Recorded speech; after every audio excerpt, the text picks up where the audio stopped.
Stick around to the end of our episode where you can hear the first edition of Ask Alex. Yay! We are so excited to have this, so please stick around and give Alex a big welcome.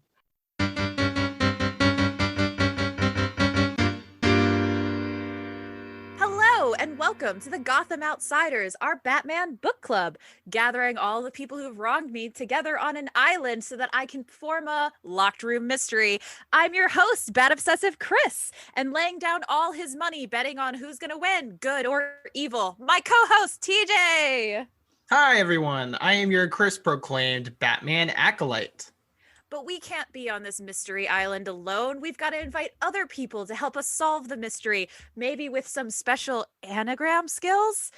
So today we have brought on comics writer, podcaster, and foremost world's Batmanologist, Chris Sims.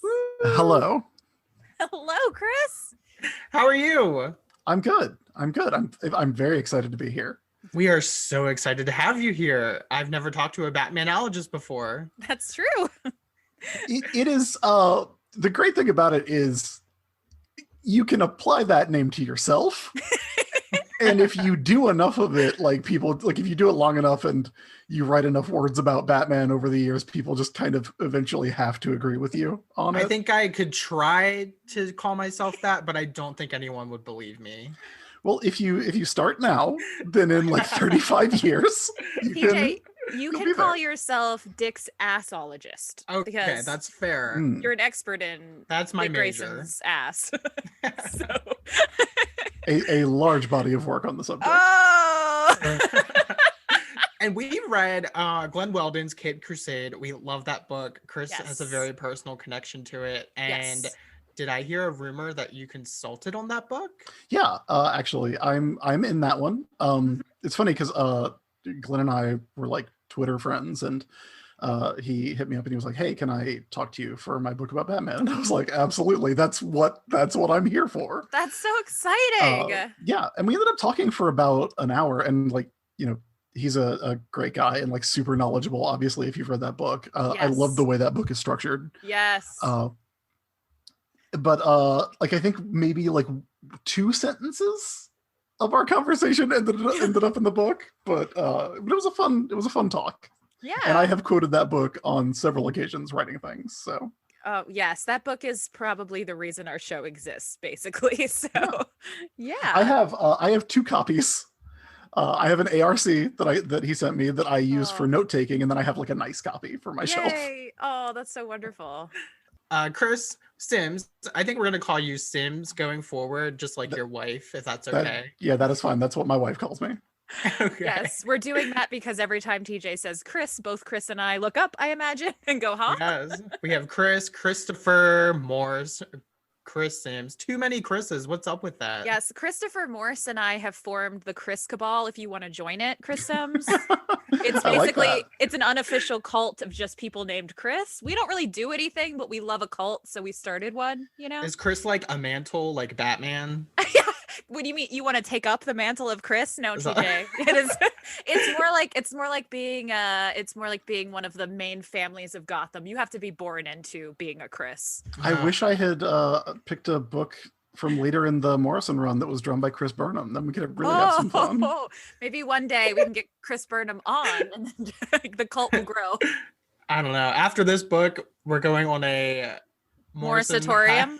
A Morrison hiatus. I made a meme that was Scarlet Witch saying no more Morrison. Yeah, so the background of which being we have now read one of each part at least of every run Morrison did of Batman. So we need to read some other writers. We need to see other people. Yeah, people love Morrison. I get that, but I was like, did you not enjoy it, or is it just like Batman has been around for 90 years and it's time That is a complicated question. We keep saying that Morrison is a very polarizing writer. Some people love them, some people not as much. And Chris and I are kind of on that not as much side.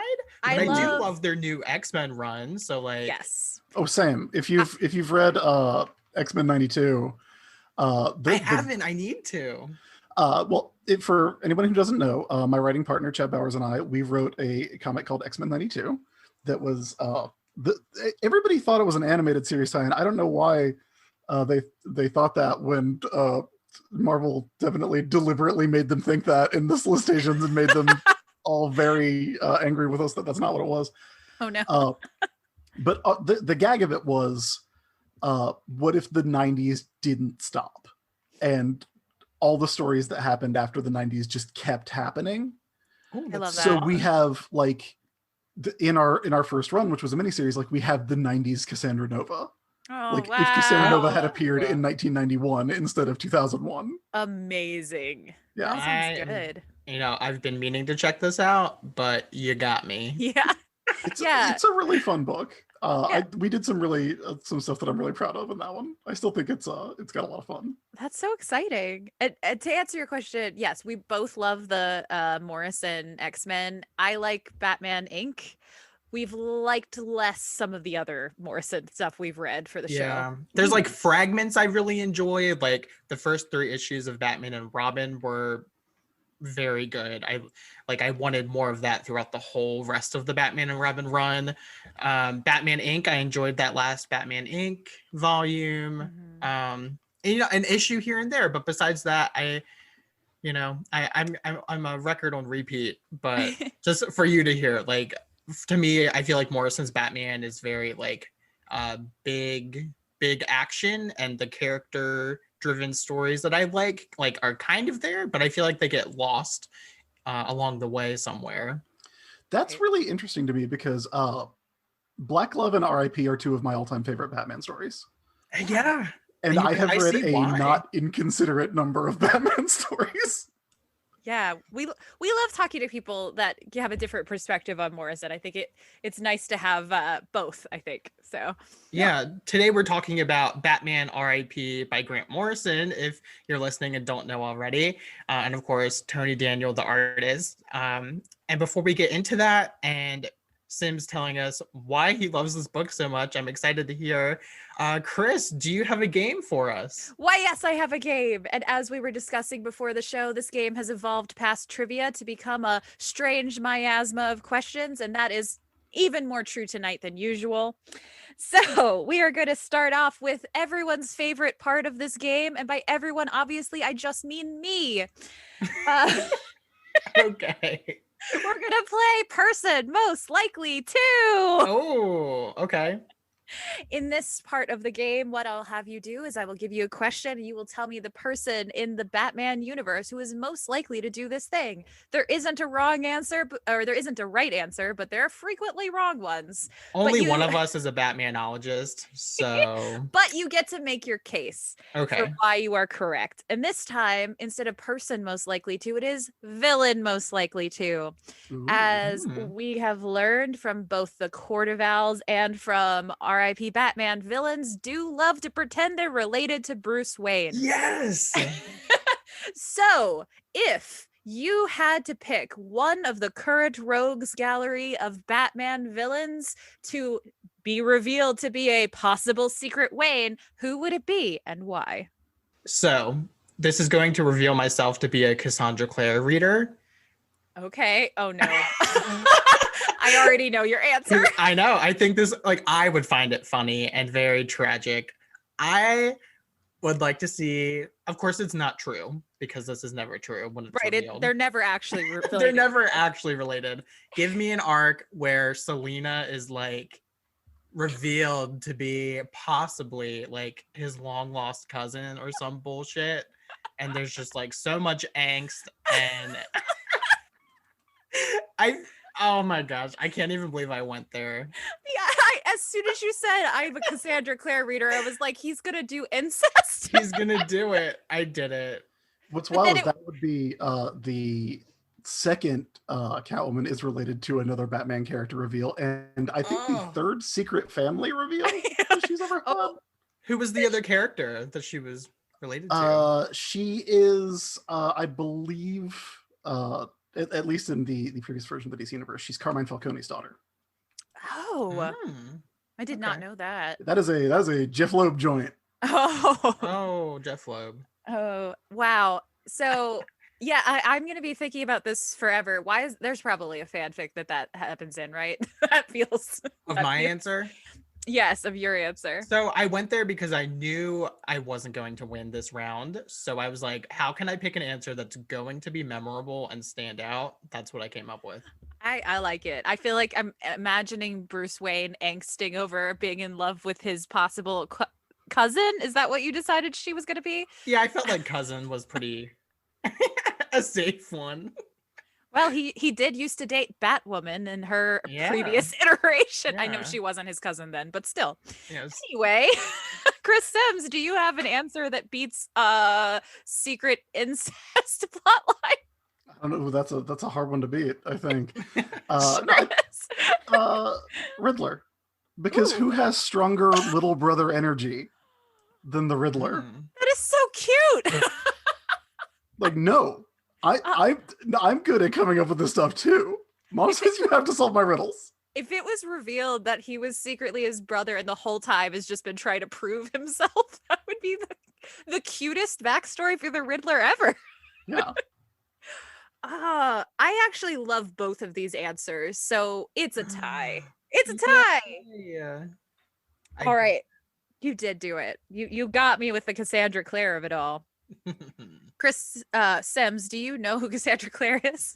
No, I am unfamiliar, I'm afraid. That's okay. She's a YA writer. She writes the Shadowhunter Chronicles, Mortal Instruments. There was a TV show. She is There's a big fan of the Are They Related? No, they're in love. Are they related though? There was a whole trilogy of, oh, we love each other. Oh, wait, you're my brother. Just kidding. No, you're not. But it was stretched out for a long time. Such a long time. All right.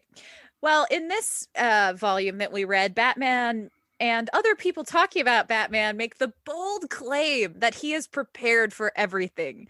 I think this is not true based on what we've read. So can you name, or how many times can you name that Batman was very obviously not prepared for what happened?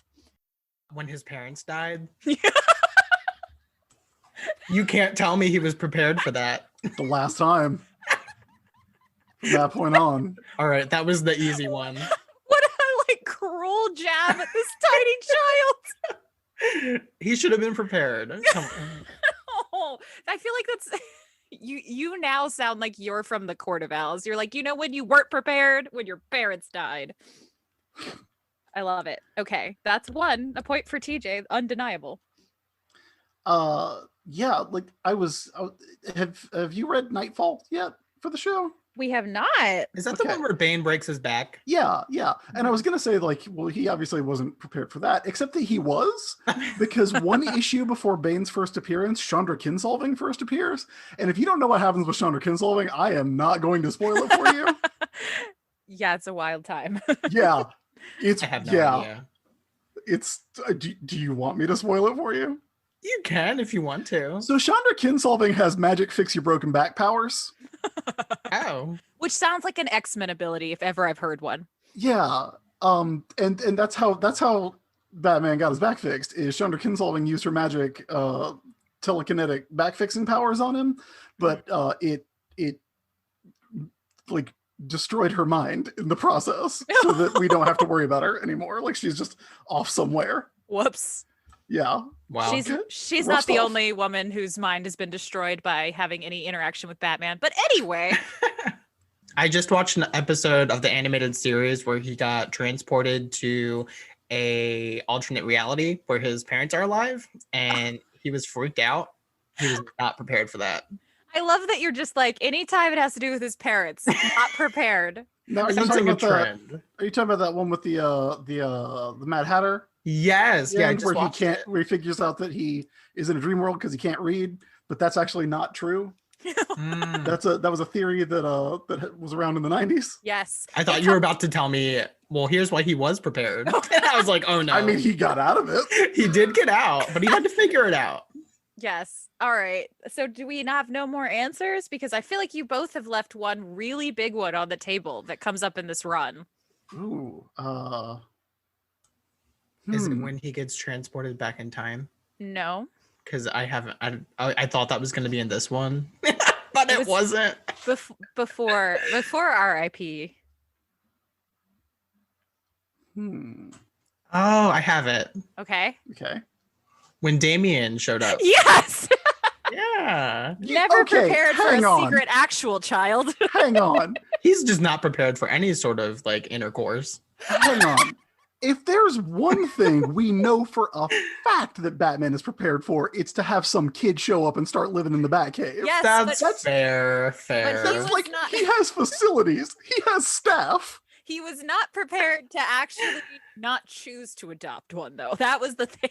So we're talking, he wasn't ready to have a biological child just pop out of the blue. I'm saying he had no clue until that child showed up that that child existed. So I feel like that no, he was not prepared for a Damien. He hadn't even got rid of his last Robin yet.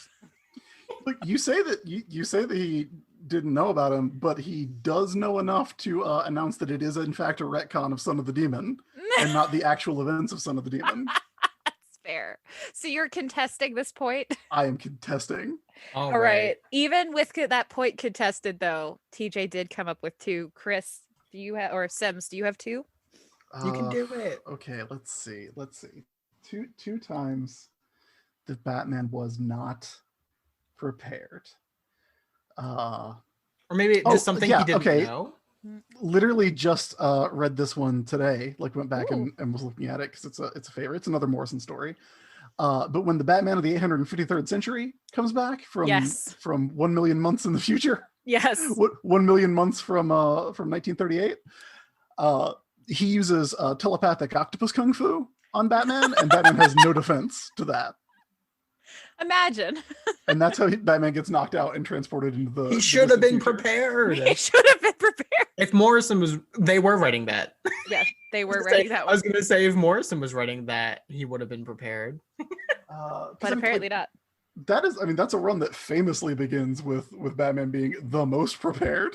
That is really funny. When they fight the well, I don't want to spoil. I don't want to spoil that first arc of Justice League, which is about the best opening arc a book has ever had. I mean, he definitely wasn't prepared the first time he fought vampires. Nobody is prepared for their first vampire. I don't know. I'm pretty prepared. TJ I've is seen ready. a lot of Buffy the Vampire Slayer. Unless you count owning an autogyro as preparation for fighting vampires in 1939. See, I think Sims is at a disadvantage here, surprisingly, because he knows so much Batman history, and I'm like just having seen a few already. Yeah, I'm mentally sorting through so many comics. Right, I have less to go through. You are currently tied, so if you can come up with one more, you will beat TJ at this question, or you can both declare that you are done. All right, so there was that time that Batman went down to Louisiana to deal with Suicide Squad. This is a crossover. Yes. In the John Ostrander, Kim Yale, Luke McDonnell Suicide Squad run from the 80s, one of the greatest comic book runs of all time. And he's going to shut down the Suicide Squad, but the way he does it is he gets into Belle Reve by getting arrested. I'm pretty sure as matches Malone. And then Amanda Waller stops him by saying, like, well, we have your fingerprints. We could just find out who you are. He's like, oops. And he's like, okay. I'll be back in 3 issues with the rest of the Justice League. Well, you have pulled ahead, and that means you have won this round. I had another one. Wait, never mind. TJ's back. So continuing the trend of playing off his dead parents in Batman v Superman, he was not ready to hear that name Martha. I do not consider that to be any canon. Okay. I consider that to be so non-canon that I consider it heretical. He totally was not ready. I have to count it because I said nothing was off the table. Sorry.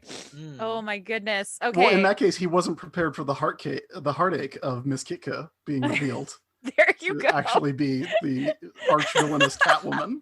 There you go. You can have it. So Chris Sims wins this round. I would have also accepted the answers for any emotional conversation ever. Thank you. Okay.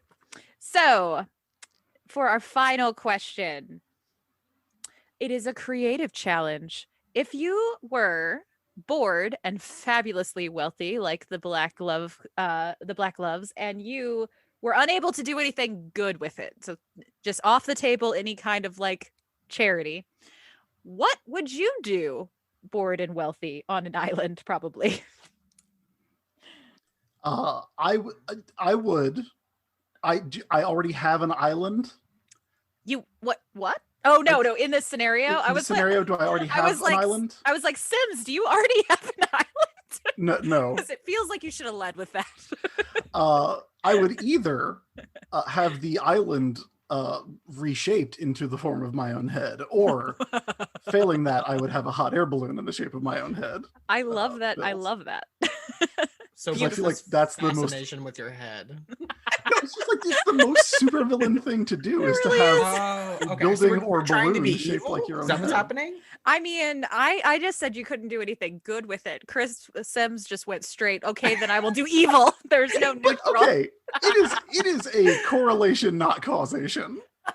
Fair. Yes. I mean, you don't have to do anything evil with your hot air balloon in the shape of your head, but you would, though. I feel like it's just the path. I mean, I wouldn't not do anything evil. All right, TJ, do you have an answer better than a air balloon in the shape of your head? I mean, if I was rich, I would just like buy all the Batman comic books I ever wanted Wow.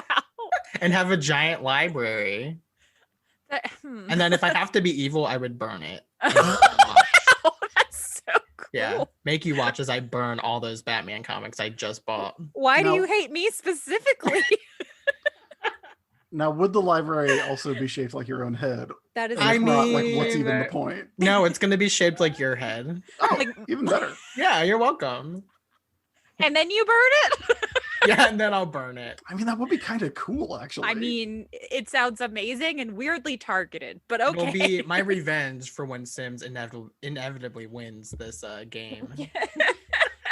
And my pent-up rage at Chris for letting him win is making her watch. I love that this game is your villain origin story. It is. That's what's happening. Well,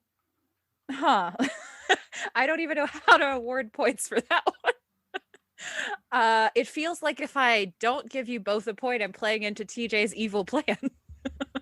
So I'm calling it a draw, but Sim still wins because he won the second question. Oh, fair. Okay. Yes. I'll take it. I forgot. I was like, what? A draw? But he wins. But TJ, you lost the last question. Yay. Congratulations. I hope you like your burning head library. Honestly, again, sounds pretty cool. I'm gonna say, I think you've kind of miscalculated on your revenge plan here. It's an ongoing plan. Okay. But with that, and while TJ tries to come up with his actual revenge, let us get into Batman R.I.P. So we've been reading a lot of Morrison lately. We've been reading a lot of And- Morrison lately. I thought the first issue of this bind up was one of my favorites of all the Morrison Batman I've read. Now, which issue is the first one? This is the one where Batman and Tim are in the Bat car. Oh, yes. Yes. I'm like, that's the only thing I remember. The You did just call it the Batmobile. Bat Car. I heard that as well. famously The famously Bat called car. the Bat Car. Gosh, I'm on record now saying that. You sure are, and I will not let you edit it out. I just thought I loved him. Oh, this is the one with the conversation between Tim and Alfred, where they're just talking about how Tim feels about Damien. And I think Chris and I have said that we love the Tim Damien scenes from Batman and Son. So I thought this was a nice continuation of that. Yeah, I agree. I quite like those. Yeah. So Chris Sims, you chose this volume. What about this makes this one of your favorite stories? It's.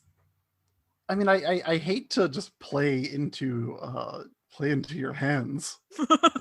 We're really not supervillains, maybe. But that scene where they bury Batman alive, and they're like, "We got him. We've got him buried alive. We did it." And then the Joker's like, "Yeah, listen, I've had him buried alive a couple times in my time. You fools." yeah, you are not done yet. That is a great scene. Yeah, like and then the that page where it's just those 4 black panels and then his eyes open, that's the coolest Batman moment of all time. Like it is untouchable. And I have often said, like, I'm not like the hugest fan of Tony Daniel as an artist, especially like I think he's actually a lot better now even than he was then. His new book with Scott Snyder, Noctera, I think is like really, really fun. Yeah. But I feel like the Batman stuff is not his best work. But like that page and the one right after where Batman gets out of his own grave, like those are so good. And admittedly, one of them is just completely empty, except for Batman's 2 eyes opening. Yes. But with it's so good. I know I'm supposed to suspend my disbelief because this is Batman, but I was like, there's no way. That's a whole, we'll come back to that. Yeah. But I was reading the book on my phone through the option of like panel to panel. So when it got to those black panels, I was like, what the fuck is happening?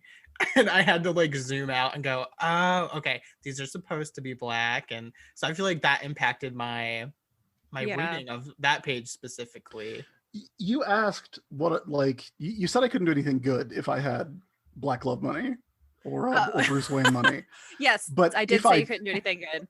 I have said many times that if I did have Bruce Wayne money, I would pay someone to go in and re-letter Batman R.I.P. because they do the lettering and it makes me so mad because like I have talked about wanting to get a tattoo of the word balloon from the very first page of Batman R.I.P., which is "You're wrong, Batman and Robin will never die," which combines my 2 favorite things, which are Batman and telling people they're wrong. I love it. But I don't like the way the word balloon looks itself, and I've had artists or a letterer friends like my buddy Josh who lettered a bunch of comics that I wrote. He's like, well, I'll re-letter it for you, and I'm like, no, but then it's not the same. It's not right. So in this scenario, are they going to make all the bubbles shaped like your head? Only the one where he says Batman thinks of everything. Okay. And when he thinks of everything, he is thinking of you. The lettering on that page is it's I will die angry about it because it's on fake notebook paper background, which is bad to begin with. It looks so bad. And it doesn't line up with the lines. And that's the least you can do. I hated those portions. They were hard to read at times. I was like, why? Why are they like this? Sticking on the theme of the lettering, so the Joker has like very distinct lettering in this, like lack of punctuation and stuff like that. And I feel like that was something we also saw in Morrison's Arkham Asylum, but like way worse. I was gonna say this was way more readable. Right. Is this something we see a lot, or like is Morrison just known to do this with the Joker dialogue? I mean, it definitely happens going forward. Like it was maybe like my only big complaint about Metal and Death Metal were that the Batman Who Laughs dialogue is almost unreadable because it's dark red on a black balloon, and that's rough. I wish everyone just. I like a good lettering trick. I like a Todd Klein. I like it when the Sandman talks and it's all weird, goofy balloons. Right. But I will take comic book characters speaking in all caps, black writing on a white background any day of the week, honestly. Right. Yeah, I feel like Morrison was like, hey, I want to do that Arkham Asylum thing with Joker, and DC editorial was like, will you settle for green and no capital letters instead? Like nobody could read it the last time. You got to calm down a little. I do like that Joker speaks in mixed case and everybody else doesn't. I do think that's really cool. It is. Yeah. But yeah, like I the lettering is the only thing I don't like about this story. And I will, by the way, as not only the world's foremost Batmanologist, but a noted huge fan of Grant Morrison's work in particular. Arkham Asylum, A Serious House on Serious Earth, is basically unreadable, and I hate it. So thank God. Gosh, I'm glad we're on the same page about that. Yeah. For real, that is the comic that haunts this show, and we can't seem to stop bringing it up. But I wish I didn't remember reading it. It's I find it fascinating because like it has so much hype, and I see why, but it's like, ugh. Well, it's because the Biff Van Pow comics aren't for kids anymore. Right. Yeah. Not your mama's comics. There's a missing piece if you haven't read it, and I imagine TJ, you probably haven't, and Chris, I don't know if you have. Have you read Aztec, the Ultimate Man? No. Who's that? Aztec shows up in JLA, but there was a solo series, and it's co-written by Grant Morrison and Mark Miller back when they were still friends and not people who wanted to literally murder each other. Whoop. But there's a Joker story in there where the idea is that every year Joker takes a vacation, and the bit is that he always has to find some place that's worse than Gotham City to go. Amazing. And so he talks about like, yeah, you know, I've been to like, you know, places where there's genocides, like just, and now I'm in this town Vanity, which is amazing. And you can see Morrison working out that bridge between the Joker that we see in Arkham Asylum and the Joker who shows up in this story. Right. Oh yeah. He's like, my nails aren't done yet. I was like, oh, I got that reference. Yeah. I think the first place that they bring it up, the first place they bring up the idea of Joker like reinventing his personality and being like super sane. Yeah. That shows up in Arkham Asylum, but Yes, it's explored much more and kind of codified a little bit more, and you see like Batman talking about it in the way that you want Batman to talk about it, yes, as opposed to the weird dude who wanders through Arkham Asylum in that story. Right. But that's a thing that I always really love about Morrison, and it's less evident with Batman than it is with Superman. That there's essentially like one Grant Morrison DC universe story. Okay. And it's been going since like 1989. And it runs through DC 1 million. Like if you want to read All-Star Superman, you got to read DC 1 million, because an issue of All-Star Superman takes place during DC 1 million. Like it's mentioned in DC 1 million, which came out in 1998, like 6 years before All-Star came out. And then you have to read like a bunch of other stuff. With Batman, a lot of it is just like within the Batman run itself. But I love the way everything connects like that, and that it touches other pieces of the DC universe. I love it. I love it. Yeah, like I admire the scope, and it's like, do I have the energy to keep up with all that? No.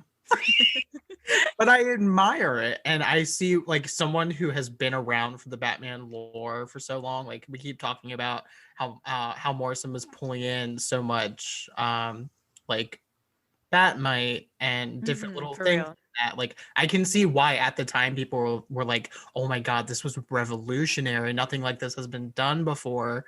Now TJ, I have an important question for you. You love X-Men. I do. I do love X-Men. Make the connection for me. I do love X-Men. You love X-Men, but you have trouble with the scope of Morrison's Batman? So TJ's dead silence says a lot. I mean, this is getting 20 more years of but of the X-Men that I love is like Astonishing X-Men, which is very self-contained. And that is fair. Even Morrison's new X-Men, I feel, is like, as long as you know who the X-Men are, and like I feel like you can read it, and you know it was a reinvention. So like I don't know, it feels. I get your bigger. point, though. No, yeah, my brain immediately was going to like Jay and Miles explain the X-Men, and I was like, you love X-Men, but this is confusing. All the crossovers I hate. So like when the books start to get out of their lane, I'm like, no, I want it self-contained. So I just think that's my approach. Yeah, that makes sense. It's really interesting that you bring that up, because the thing that I've always said that was the big appeal of X-Men for me is when I was a kid and I would read X-Men and they would mention something and I'd be like, oh, I'll never know what this is. I will never be able to understand what they are talking about in this comic book. It's not going to happen. I could start reading now.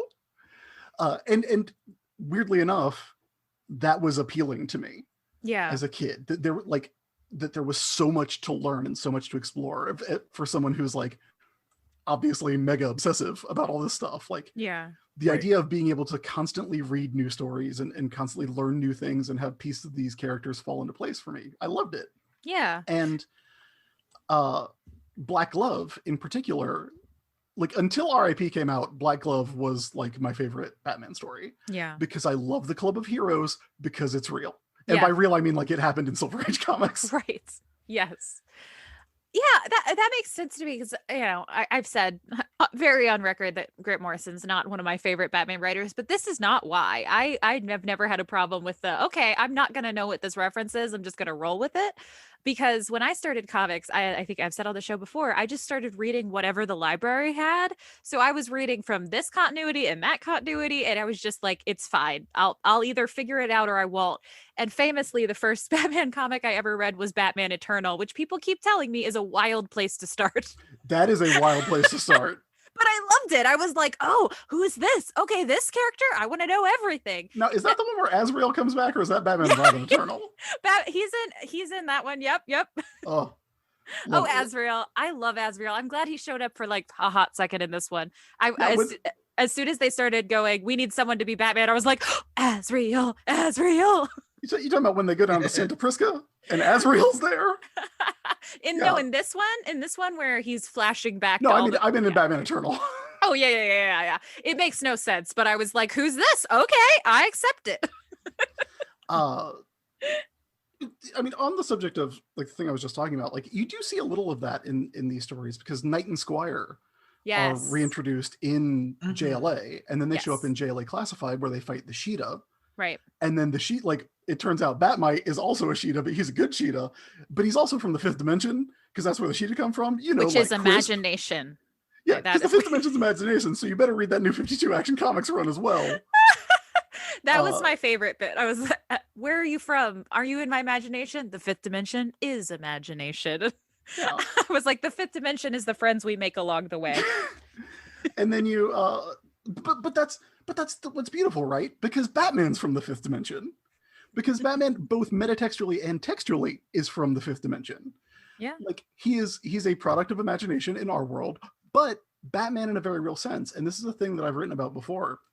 Mm-hmm. And to me, it is the fundamental difference between the Marvel universe and the DC universe, right? Is that, and this is not, neither of these is pejorative. Yeah. But the DC universe is kids and the Marvel universe is teenagers. Because if you're a teenager and you get superpowers, you're Spider-Man. Yeah. If you're a kid and you get superpowers, you're Superman. If you're a kid and you don't have superpowers and something bad happens to you, you become Batman because you truly believe that you can grow up, and when you're a grown-up, you'll be strong enough to end all crime. Wow, that is a really great point. Yeah. Bruce Wayne creates from his imagination a character that he then grows into, which Spider-Man does the same thing. Spider-Man does it in a much more relatable way in that he puts on that mask and he goes out and he cracks jokes while he's fighting. Right. And he, pretends to be this wisecracking, essentially jock. Right. As opposed to, nerdy little Peter Parker. Right. But Bruce Wayne is like, oh, okay, I know what I need to do. Crime's bad. Clearly, the worst thing that can happen to me has happened to me. I better stop it. And there's that beautiful panel. I don't know if it's in R.I.P. or if it's elsewhere in the Morrison run, but there's this wonderful panel where it's Batman and Gordon on the roof with the bat signal, and Gordon goes, "Why did you pick an enemy that was older than both of us?" And Batman says, "Same reason you did, Jim. I thought I could take him." I feel like that's not the reason Jim Gordon did it, though. Daddy issues, maybe. Wow. Assuming it's a man. Wow. Okay.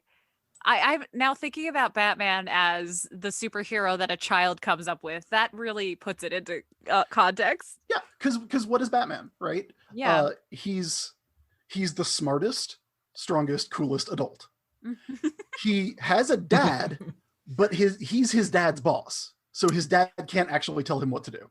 Oh my gosh, you're right. He has a cool car, and he hangs out with a cool kid. And when I was a kid, I never wanted to be Batman. I wanted to be Robin. Yeah. Because you get to hang out with Batman. Batman's the guy you want to hang out with. You don't want to hang out with Robin. If you're Batman, you got to hang out with Robin. Oh no, I want to hang out with Robin. Sorry. Well, yes. But you don't want to be Batman, Chris. No, gosh, no. But you know, he has money that comes from a job that he never has to go to. He gets to stay up all night. You're right. He is what a kid would come up with. You are so right. You've blown my whole mind. Well, I think that's one of the things that's really cool about the way R.I.P. plays out, because that's how Jezebel Jet attacks him. Yeah, I know. Her role is to be like, this is a child's fantasy. You're almost 40. You should stop. You know what? The thing though, if I have one main complaint about it, it is Jezebel Jet, because I agreed with her and then she was a villain.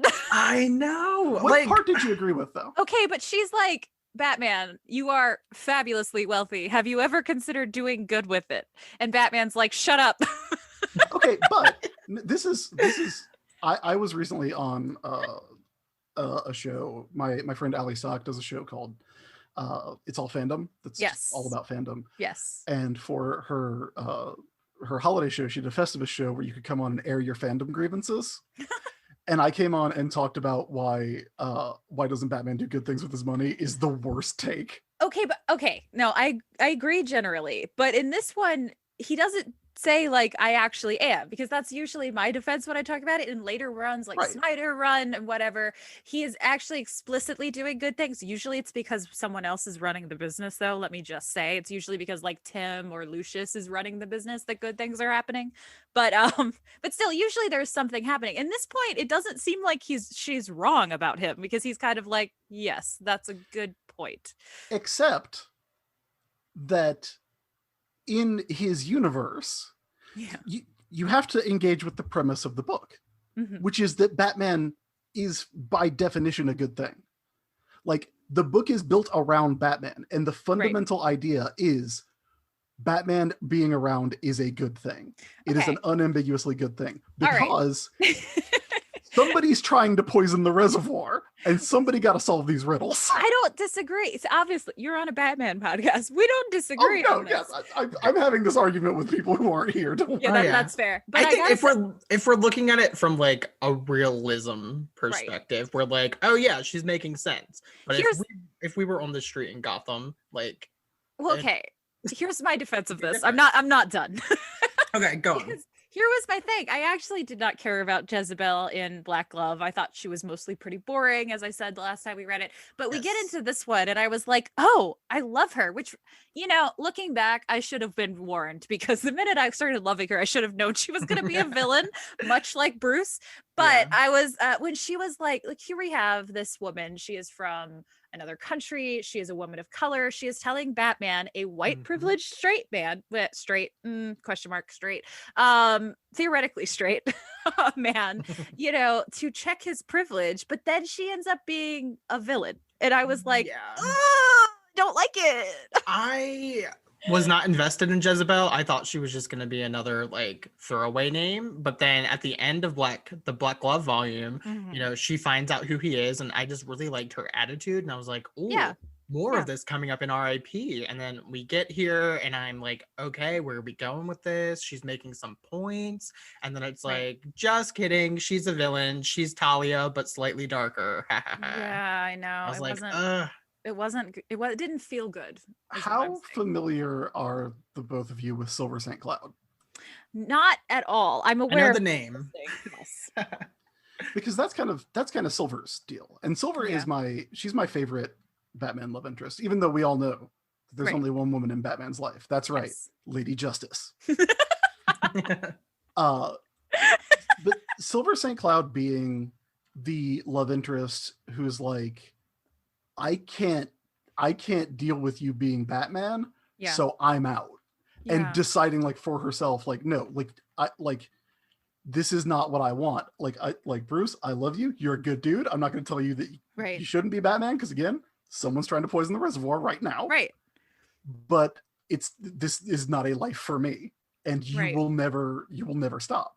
And she leaves, and I love that. I love that. And so I feel like Jezebel Jet only because yes, fully agreed on that. On all of the problems of Jezebel Jet. But I think she only works if you see her as if you look at the Morrison run as being that everybody, everything counts, everything happened run. And she's the counterpoint to Silver St. Cloud. She's like, what if Silver St. Cloud was a villain?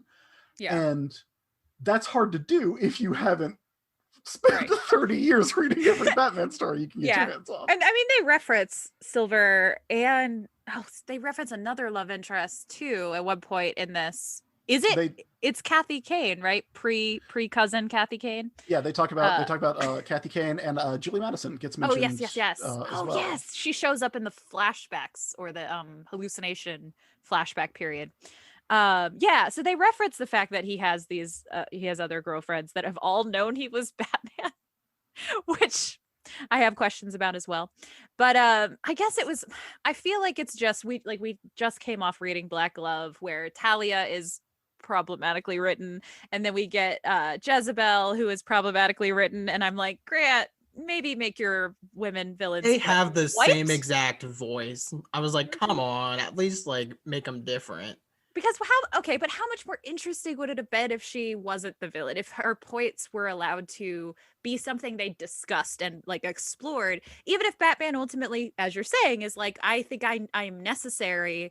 If there was room to actually go, okay, but could you also do this? Could you, in addition to being Batman, do these things? I just feel like she was written to mustache twirling, kind of like Talia, and it's okay, if you want to have one, okay, but it would have been so much better if she was being mind controlled, or didn't know she was being used, or wasn't real. We got into some clone stuff here. Come on. Oh, I thought you meant hallucination. I would have loved it if it turned out she wasn't real. I just feel like we could have done something really cool with her, and she was just kind of wasted. I think so too. I don't know. Just my 2 cents. No, I think so too. But Sims, you are welcome to tell us why we're wrong. Yeah, it's perfectly fine. I'm usually wrong. That is an opinion that I think is perfectly valid. I think of everything in the story, I do think Jezebel is kind of the weakest part. Yeah. I do think it's very funny that nobody knew she was a villain. We all thought Grant picked the name Jezebel out of thin air. Oh yeah. To be fair, I was pretty sure she's a villain the minute she came up. So yeah, pretty sure her name, which is evil lady. Does Jezebel mean something, or is it just an evil sounding name? Jezebel is a biblical figure. It is. She is supposed to be the worst woman in the Bible, and is generally considered if you call someone a Jezebel, it's usually slut shaming. If we're completely honest, usually yes. Gotcha. Usually a way to slut shame a woman by calling her a Jezebel, and then she comes in and he's like, "She's Jezebel," and I was like, okay. Because Grant Morrison never uses religious metaphors in their writing. Not once. No, never. Haven't heard of it. I have no familiar. Particularly not with Batman. Oh yeah. Not with a Batman run that includes Batman number 666. Right. Right. Oh my goodness. But I'm curious to know, and Chris, this might be beyond the scope of what you actually wanted to talk about, but what is the discussion to have that? Because that's my question. What if you don't start from the premise that of course he needs to be Batman, of course Batman is necessary in the book called Batman? Well, I mean, okay, I don't think it's beyond the scope. I feel like this is what our podcast is, right? Let's come at Batman from a outsider perspective and attack it, right? But I want to specify, I'm not trying to gotcha on this one. I'm genuinely curious as to do you think that conversation could play out in an interesting way? Could. I think it would be hard, but I do think it could. I think you would have to. Here's the thing, right? So I think that you cannot have I think you would need a woman writing Batman, maybe, or potentially a queer writer. I think Tinian could do it, if I'm being honest. But what I'm saying is I think maybe having a marginalized person writing Batman could have a deeper conversation about the privilege that Bruce Wayne has in a way that is not happening here, because it's mentioned. I was interested when she's like, hey, look, I come from this place, I've had these experiences, you kind of don't know what it's like to be me, and here's the things I see. And I was like, wow, this is the most in-depth I've ever seen anyone challenge Batman. And then it was like, she was undermining him, and I was like, no, but those were valid though. And so I feel like somebody actually, because like I said, I do think you in Gotham, you would ultimately come to the conclusion that Batman is necessary, but is it possible for Batman to be better than he is currently? Could he be doing more, in a different way that is maybe less or more conscious of his privilege than he is in this? And I feel like even now, TJ, you might have to remind me, was it Court of Owls? One of them, there's a whole part where he's like, I have a lot of privilege and I have not considered it. It might be Court of Owls. Do you remember? I don't remember.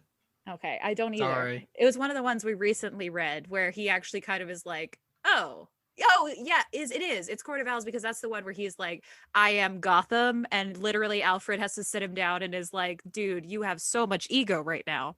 That's where Dick is like, yeah, challenging him kind of. Yes, right? because okay. Dick is like, you are literally the 1% in this city. You've got to Right. recognize that you are not Gotham. You are Gotham's protector. But Gotham is so many different people who have had harder lives than you, So I feel like it can be, and somewhat has been done. And I would like to see somebody who has really lived a genuinely like marginalized life, like a queer writer or a writer of color, explore it.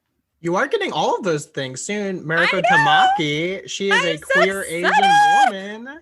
I'm so excited. Yeah. So that's my answer, Sims. I don't know if that really answered your question, but that's what it does. I will say, like, my ideal conception of Batman, I have a lot of opinions, and I have a lot of like that. hard and fast things that like, this is what Batman is, and this is what Batman should be. And if you like, and everything else is wrong. But like one of the things that I tell people that is one of the things that I firmly believe, even though it is contradicted by the events of the source material. Right. Nobody's getting mugged in Gotham City. That is my firm belief. Nobody's getting like carjacked in Gotham City. Because why would you? Because what's the chance that you're gonna run into Batman? It's pretty high. It's a pretty or good someone chance. In that family. Right. There's so many of them. There's a real good chance that if you're sticking someone up, like, and you know what? There's this one like weird little alley that if you try and stick somebody, like you try to mug somebody in that alley, he will really beat you up. Like, I don't know what it is. It's right outside Leslie Tompkins' clinic. That is a really funny point, because they constantly say that Crime Alley is the most dangerous alley, and I was like, how is it still? Yeah, how could it possibly still be the most dangerous alley? It's got to be the safest, right? Like... You would be tipping your cap to excuse me. But that's my thing. Like, in my grand idealized conception of Batman, crime in Gotham City survives about a year. That first year that he's Batman, he takes down all the mobs. And because why wouldn't he? Because it's not some dude dressed as a clown threatening to blow up the mayor's office who kills his parents. It's like street crime. So he's gonna go after those people, and he's gonna shut down. Like, we see him taking on Falcone and Maroni in year one, right? And like, so they're done because he's Batman, because he's so good at what he does that he's in the Justice League. Yeah. See, I think this is interesting. So on this show, we did Caped Crusade, where we kind of explored the idea that there is no one Batman. So on this show, we kind of embraced the idea that there's so many different Batmen. But that said, my favorite Batman is usually the one that's more flawed, that is like exploring his flaws. So I feel like this is why we're coming at the story very differently, because I'm like, okay, where's the flaw though? Like, And it sounds like you appreciate the more like hard to, what's the word? Like not perfect, but like really, really, really incredible Batman. Yeah, I feel like you see it as it's like your symbol of hope, right? Yeah, exactly. Because that sounded a little hokey. Sorry. No. That's 100% true, though. Okay, that's 100% true. Because he is a kid who grows up to do exactly what he wanted to do, and what he wanted to do is impossible. Yeah. And I think that is beautiful. Yeah. Because in the same way that Superman is beautiful, because we created, it's the big Morrison thing about Superman. We created the most powerful thing, the most powerful man we could imagine, and he's here to save us. Yeah. He's not, that's why I don't get superhero stories. I don't get Superman stories where Superman like kills people. I think that's no, worst. I don't like that either. Because the second he does that, it's a horror story. It's an alien invasion story. Yeah. But it's not. The thing about Superman is he could do anything, and all he does is help people. Yeah. And I feel like Batman is the same way. Like Batman, crime equals suffering equals murder of my parents. Yeah. Crime equals suffering equals murder equals guns. Yeah. And no, so I agree. It's interesting because I think I feel like we're having the same conversation from totally different sides. Absolutely, because I also find Batman hopeful, but I tend to find Batman hopeful when he is flawed. Like that's the part of him where I'm like, he is a mess and he gets up every day and does it. And I'm a grad student getting my doctorate. I need to see someone be a mess and be okay. That's what I need. Yeah, I feel like there is definitely space for stories of a like I don't want Batman to be universally flawless in all ways. Yeah. I do think he is the best man. I think someone I forget who it was. It might have been Glenn Walden, but like I was talking to somebody and they were like, yeah, he's the best man. He's the best possible human man.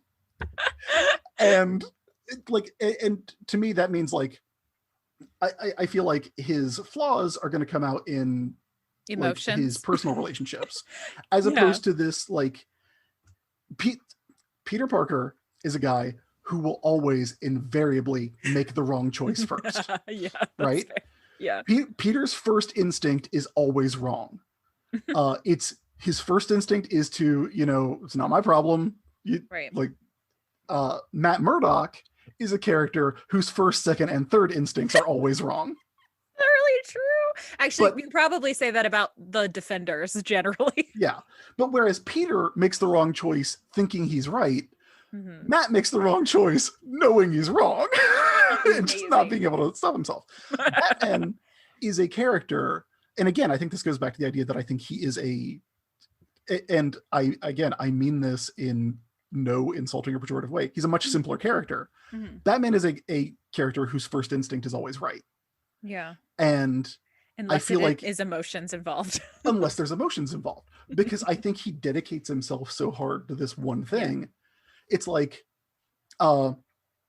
it's like the Christmas episode of Batman the Animated Series. Yes. Where he's never seen It's a Wonderful Life. Yeah. And he's like, yeah, we got to go out and stop. Like, there's a lot of shoppers out tonight. Could be a lot of muggers. And Dick's like, can we go home, please? Oh. We'll watch a movie. It'll be nice. Oh, that's so real. Yeah, but he in the same way that Peter Parker, Matt Murdock, Clark Kent, none of those guys can stop themselves if someone's in danger. Yeah. And Batman feels like someone's always in danger. And I feel like that the idea that he wouldn't be doing everything he could on every level, I think is not true to the character. Like the thing that I wrote ages ago, I wrote a real long, grumpy column about this a million years ago. And it was like, if you're mad that Batman spends all his money on rocket cars, then imagine the amount of money that he spends on rocket cars, then double it. And that's what he gives to charity because it's all fake. Because he has exactly as much money as Scrooge McDuck, which is exactly as much money as Peter Parker. Right. I think that's fair. That's really fair. I love that in this book, they're like, Bruce, you're rich, but you're down here. Black Glove Rich is like up here. And I'm like, what do you mean? What does that mean? What kind of money do they have? I love that because she's clearly wrong. I don't know. Maybe it's like Batman is like Bill Gates and Black Glove is like Jeff Bezos. Like maybe that's what we're talking about. Maybe the Black Glove could end world hunger today. Like maybe that's what we're talking about. But for you and I and TJ, that's like the same amount of money because who can even conceive of it? Yeah. And you know, I think a lot of people have always known, and I think more people are learning that it is fundamentally immoral to be a billionaire. Right. Like you do not get that much money without being immoral. Sorry, Right. Thomas Wayne. I know. Like looks directly at Thomas Wayne. Yeah, Speaking of Thomas Wayne, can we segue into this weird plot line of someone pretending to be Thomas Wayne? Oh yeah, let's talk about we referenced this in our game, the surprise, I'm related to you. Was anyone fooled by that? No. No. No. I think there is a it is not out of the realm of possibility, Right. if for no other reason than this particular era of DC Comics, That is fair. where Wonder Dog ate Marvin and Wendy. I don't know if y'all remember that. That happened in Teen Titans. Wonder Dog, you know, from Super Friends, mauled and devoured What a Marvin weird and Wendy in a bloody scene because What a comics are weird bad, time. actually. Yeah, I'm glad it wasn't real, but and maybe this is, again, we just read Quarterfowls and we just read the Lincoln March thing, and I'm just like, what? How many of these people are running around pretending to be Right. And like, if they weren't committed to making the Talon a random lost brother, I was like, there ain't no way this guy's gonna end up being his dad. That is like a fundamental core of his mythos. Like, him dying. Every time I ask one of these questions, I feel like I'm like gatekeeping you, and I promise that's not how I mean it. But You're fine. do y'all know about Bronze Age Thomas Wayne Jr.? Oh, yes. Okay, So who used to kill people with boomerangs? TJ does not, so you can go ahead. Okay, so you know how Lincoln March says that he's actually Thomas Wayne Jr.? Yes. And you know how there is, in fact, a Thomas Wayne Jr., if not in our universe, then at the very least on Earth 2/Earth 3, Right, yes. where Thomas Wayne Jr. is Owlman. I am aware. TJ probably does not know, to be clear. In the 70s, there's an issue of Brave and the Bold where Batman has to go fight this murderer who is killing people with razor sharp boomerangs. Right. And the short version is that turns out to be Thomas Wayne Jr. This is not Captain Boomerang? I was going to say, this is not the guy that murders Tim Drake's parents with a boomerang. Different guy, a different boomerang. Because back then, that dude did not murder people with boomerangs. Because again, comics in the mid 2000s were bad. That's true. Different guy, different boomerangs. The short version is it essentially plays out exactly like it does in Court of Owls with Lincoln March, except that it is 100% legit Thomas Wayne Jr. Who ends up getting possessed by Deadman, and he's going to be Deadman's new permanent body, and that's never brought up again. Deadman, who I am to this day mad is not Lord Deathman, which is a different character that I like way more. No, but man, that team up would be great. Bro, that would be such a good team up. The best capes in comics. If Lord Deathman became Lord Deadman, oh, that's actually, I'm really excited now. Make it happen, DC. And Chris, just for you, we can come right back to Tim. I'm doing the clap emoji. He carried this book. He did. We are Sims, we are on the Tim Drake train, like hardcore. I'm driving the train. He's the best Robin. You heard it here. Another person agrees. Is he the best detective though? We have had this debate. No, Bruce is the world's greatest detective. That's why he's in Detective Comics, says it right on the cover. All right, you're a Batmanologist. That was the expected answer. Chris is our Timologist, and I think he is better because he was trained by the best. And you would hope that your students eventually surpass you. This is what I believe. I mean, so he eventually could be the best one he's day. 16. Fair enough. Okay, on the scale though, like eventually he will be the best. That's like he'll get there. No, if he doesn't, if we aren't talking Batman Beyond Future where he gets Joker poisoned. Anyway. Dick's not a good detective by Batman standards, right? Like Dick is a great detective by anyone else. There are at least two of our consistent listeners that are screaming in anger right now, but that's what I've been saying. Yeah. Because Dick is proof that Batman works, right? Like if you want the proof that Batman is necessary, it's Dick Grayson, because Dick Grayson grows up well-adjusted and has friends. Yes. His parenting style has dropped off slightly after that, but still. Yeah. Which actually, that's probably a good segue into this book. Well, I think something that comes up in this book with Tim, and something that really comes up in Return of Bruce Wayne, which I really like, is the idea that like Dick's his own person. Mm-hmm. Jason's dead. Yes. And should always be dead. That's my again, you don't hard and fast opinion. Oh no, you don't like Jason? You think he should be like the Gwen Stacy of the DC universe? Yeah, I love Jason. Okay. I'm happy for you, I guess. I enjoy him. I am in. You haven't even hardly read him yet, TJ. You will love him. my first ever Batman comic. Like I got him at the convenience store across the street from my grandparents' house, right, at Super America. We're Batman 424 and 425, and that's the one where Jason Todd kills a guy, like kicks him off the balcony. And I didn't realize that was a significant story for a lot of people for other reasons, in that they they see Jason as like the fact that the guy he kicks off the balcony is like a dude who murders his girlfriend, because I think she ends up actually committing suicide because she's so terrified of him. Right. And Jason's like, no, actually, oh, sorry, I almost swore, and I don't know if I can swear on this show or not. Oh yeah, fuck yeah, you can. Yeah. So, and Jason's like, yeah, actually, Batman, fuck that guy, and then kicks him off the balcony. Yeah. But I feel like that's in the way that Dick is Batman's greatest success. I feel like Jason has to be Batman's greatest failure. I think I think that is both true, and I'm fine with it existing. Like I kind of love that there is that polarity, and I love who he becomes in the comics as Red Hood when he is back alive. Once he gets his soul back and ditches the like Tylenol head helmet, just to be clear. But so Dick's his own person. Like Dick's destiny is to become Nightwing. Right? Yes, like Dick's destiny is to go talk to Superman. Superman should be like, well, there's this cool name I used in the Battle City of Kandor. You should use it. And Nightwing's like, huh, okay, cool. And all the sidekicks represent like very, very specific things to me. Yeah. Like Dick is the proof of concept. He's the proof that it works, and he has to go become his own man because that's how you know it works. Yes. Barbara is the best sidekick because she's the one who doesn't need the motivating tragedy. She just decides she's going to be Batgirl one day. Yeah. And he's like, I don't think you should be Batgirl. And she's like, well, I have the costume, so. You can't stop me, sir. Yeah. And then, like, I was so torn. Very few things I was torn about when the New 52 happened. And one of them was really, really Batgirl. Because I really like Oracle as a character. Me too. Yeah, me too. But I also really like Batgirl as a character, specifically Barbara Gordon. But I also really like Cassandra Cain. And I could have really liked Stephanie Brown if her costume hadn't been terrible. But anyway, Tim is Bruce's partner.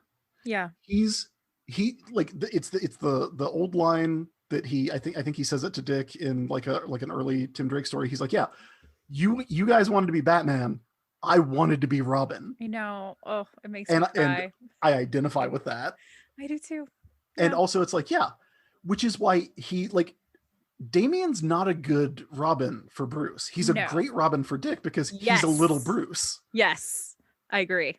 Tim is a great Robin for Bruce, because for a long time, like, he also didn't have the motivating tragedy. He just wanted to be Robin because he knew that like there needed to be a Robin, and he could do it. Yes. And I think that's beautiful. I do too. But he's a good counterpoint to Bruce because he, like, unlike Dick Grayson, Tim doesn't necessarily like want to be his own man because he doesn't necessarily want to be a superhero after he's done being Robin, which I thought was fascinating because he's, more like, he is as morally unimpeachable as anybody else in the Batman family other than Jason Todd. But he also, like, it's not like a life goal for him. But it's also not something that he's frivolous about. Like, he takes it very seriously and he understands the necessity of what he's doing. Absolutely. But he's going to be Robin until he's not Robin, until he can't be Robin anymore.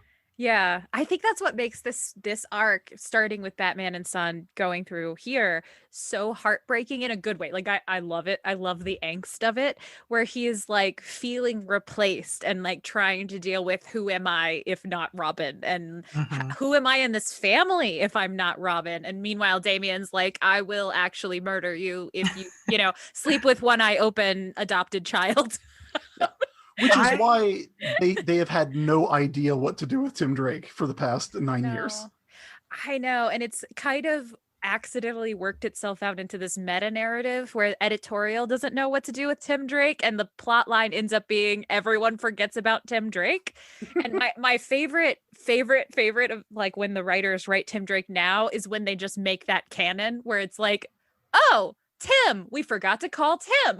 Like I hated the lack of payoff here in this volume of like the whole time I felt like, okay, Tim is trying to get to Bruce, like, and he's slowly getting right. He doesn't get there. And I'm like, I really would have preferred him to be the one to show up and start helping instead of Nightwing, because I felt like we were more like rooting for him to get there. I think it would have made more sense emotionally too. Though I did have a moment where I was like tearing up, because at one point he's like fought this whole time. He's managed to escape them the whole time. I'm sitting here like, that's my boy. That's Tim. They cannot catch him. And he's like right at the end, he's about to be defeated. And then Squire and Knight show up and they're like, you saved the city. Now it's our turn. And I was like, that's right. Beryl Hutchinson. Yes, I top 5 character in the DC universe. She's so great. I do like her. Yeah. I want a whole book of just Tim and Squire teaming up. That would be really cute.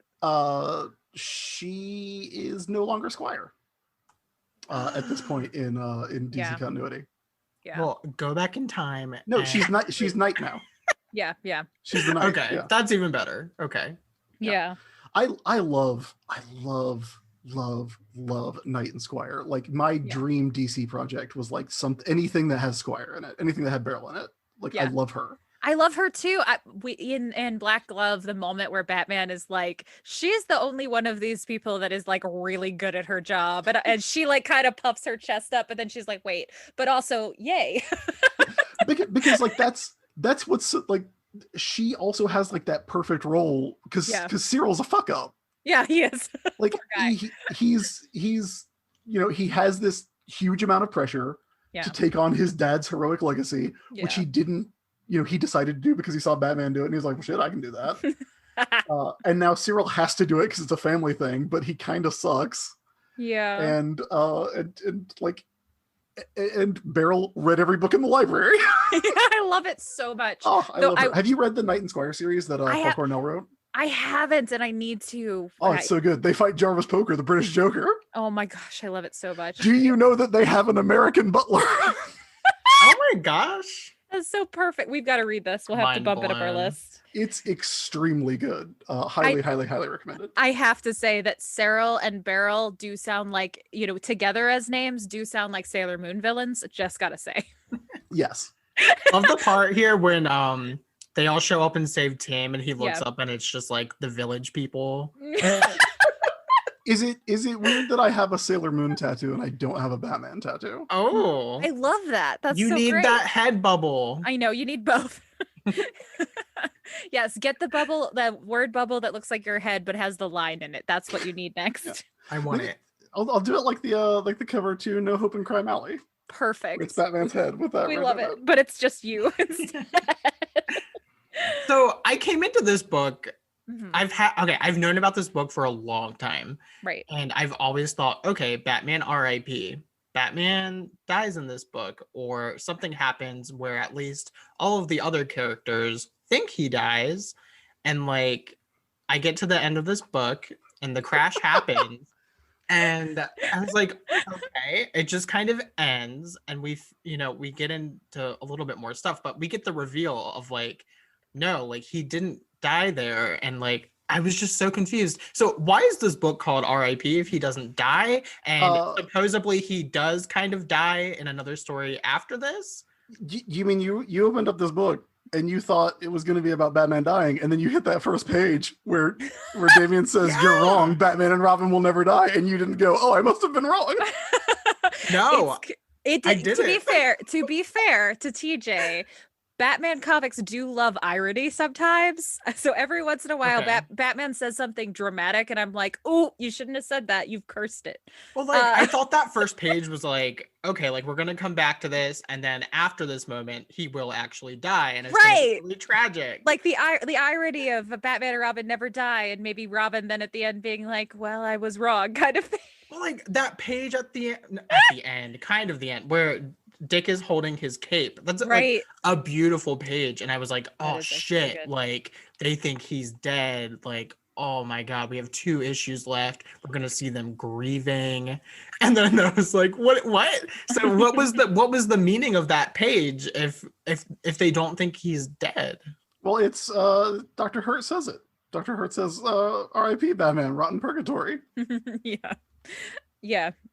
It's more like they're trying to destroy Batman, not that they succeed at it, sort of thing. Yeah. Okay. Now, did the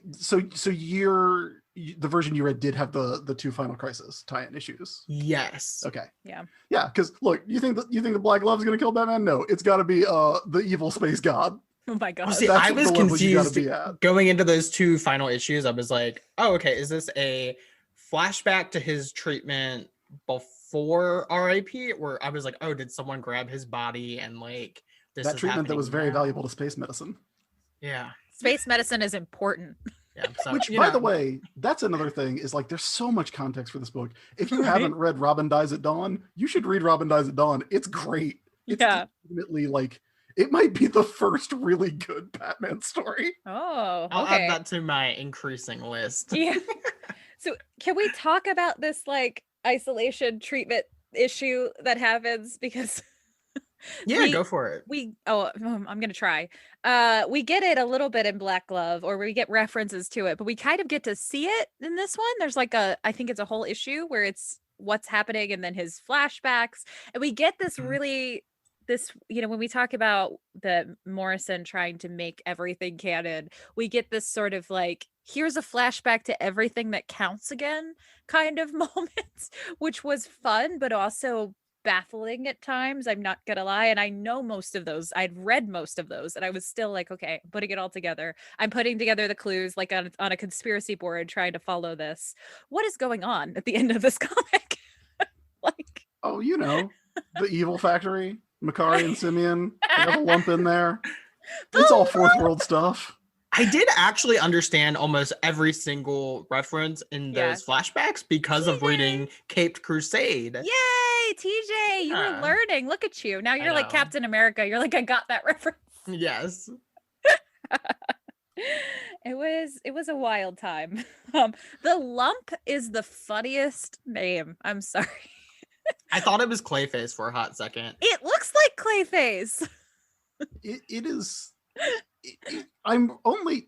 A lot of people have complained to me, because I used to work in a comic book store too. So a lot of people have complained to me about Grant Morrison and how Morrison stuff is hard to follow. Like Rock of Ages in particular.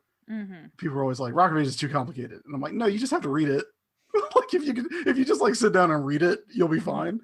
But there's so much in the Batman run, and particularly in these issues, that it really does require a lot of context to at least like get like you not only have to know like what's going on in Final Crisis at the time, but you also kind of have to have a background in Kirby, which just unfortunately a lot of people don't have, but they should, because that stuff is great.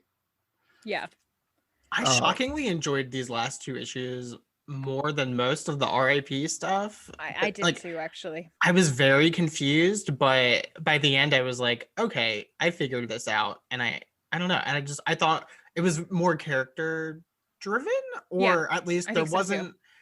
I feel like there was character stuff happening in R.I.P., but like there was so much other stuff happening that it got bogged down for me. So I felt like I enjoyed this more because of the focus there. I did too. This was my favorite part, was the ending. I'm not gonna lie, I liked it too. That surprised me. starting from, so we've got to jump into that Joker ending, because this was what, you know, Sem says is his favorite part. I also really loved it. So starting from there on, I think is the best part of this volume. Oh man, the part where Damian just runs into the Joker, I thought that was so funny. That was great. Amazing. That might have been my favorite part in the whole book, and that was just a whole page dedicated to that. I loved it. I loved it too. I also love when Jim Gordon runs into Damian and is like, Robin? Not Robin? Are you shorter now? You were taller before, right? Like he Gordon being confused about how many Robins there are is one of my favorite running gags. The Joker in this volume looked so much like Jared Leto's Joker from Suicide Squad. Oh, I know. I thought the same thing. He was like borderline sexy. It's okay. It was really upsetting to me, if it makes you feel better, Sims. But I got there and I was like, no. He does though. He does. He's built. I didn't like it, but it's true. I enjoyed it. I thought it was a nice. Yeah. I feel like he had a lot of that Arkham Asylum vibe, but then he was also like kind of hot. I was here for it. Okay, TJ. I'm turning into a Joker fucker. Oh no. Oh. He's got that big scar from when he gets shot in the head in the first Morrison's run. Wild. We'll just cover that up. Also, what is he wearing? What is that? What is that dress? No shirt apparently. He's wearing a dress for a large portion of it. Oh, was that a dress? I think it's a sleeveless lab coat. Oh, okay. A sleeveless lab coat? Yeah, it's weird. That's even weirder. Yeah, I thought it was some kind of weird scientist looking getup. I thought it was a reference back to Asylum, where the gender and Joker is an exploration, but maybe it's a sleeveless lab coat, which makes even less sense. But I think it's meant to be him dressed up as Dr. Hurt from the original Robin Best Dawn. That makes sense. You know what? Maybe it was the closest Morrison could get to a dress, because supposedly they wanted Joker in a dress in Arkham Asylum. Yeah. So like, I don't know. Maybe this was a loophole. Yeah, maybe. I will say this. When I came into this, so Sems, you do not know this, but I am famously, Joker is my least favorite Batman character. I get it. Yeah, right. Like Joker is greatest seasoning. I think little light layering of Joker, but when it's focused, I tend to go a little crazy reading it. And so when I opened this and page 1, I was like, oh no, it's a Morrison story about Joker. And then I'm having like trauma flashbacks to Arkham Asylum. I was worried I was not going to enjoy this, but I actually liked this Joker more than I usually do. And part of it was the whole conversation where Joker is like, you think you figured me out, to the Black Glove, and he's like, you know nothing of who I am. And he's describing this idea that trying to reduce Joker down to this simple like archetype is impossible. And I immediately, my notes literally say, Joker would hate the Joker movie. We live in a society. Joker would be like, no. I couldn't get behind his forked tongue. That almost had me throwing up. That was a lot. Yeah, I couldn't do you that. You didn't like the scene where he cuts his tongue with the straight razor? I didn't. And there was some weird. So Arkham Asylum has some weird pedophilia stuff, specifically with Joker. Yeah. He makes a comment about Robin in that book, and then here in this one, we get someone says that they had like promised Robin to the Joker, and I was like, oh, I did not take it that way. I thought no, I didn't take it that way, but I was just kind of like his fascination with these Robins. I was like, and then later on in those 2 final issues, we get that comment in this alternate reality that like Joker had taken Dick Grayson and put him in a room for 10 days and recorded him. And I was just like, what is his deal with the Robins? Like, please stop. Yeah, my brain immediately went, also possibly because the flashbacks happened right after that. I assumed he was going to like crowbar another Robin. Assumption. For sure. But I feel like there's just like, I had Arkham Asylum like in the forefront of my mind. So I think reading those things, I had like the weird pedophilia-ness still stirring in my mind, just because this Joker was like such a throwback to that version of Joker, obviously. So I was just like, please stop. I don't care about this anymore or That, ever. that is fair. I didn't, like I said, I immediately went, the crowbar.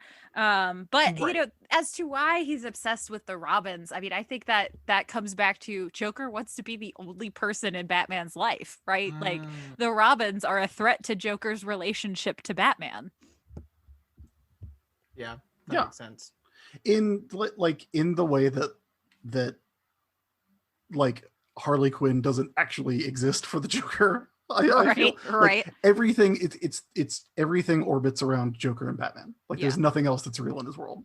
Yeah. And I get what you're saying. I love the Joker. I think Joker is one of the, honestly, like probably like the third greatest villain in comics history. Oh yeah, like iconic wise, like for sure. But it depends on the writer, because we have discovered over the course of the show that I don't universally dislike the Joker. I just thought I did going into this show, because some people write him really well. I wish they would just like cool him off for a little while. And I know you can't, because it's literally leaving stacks of money.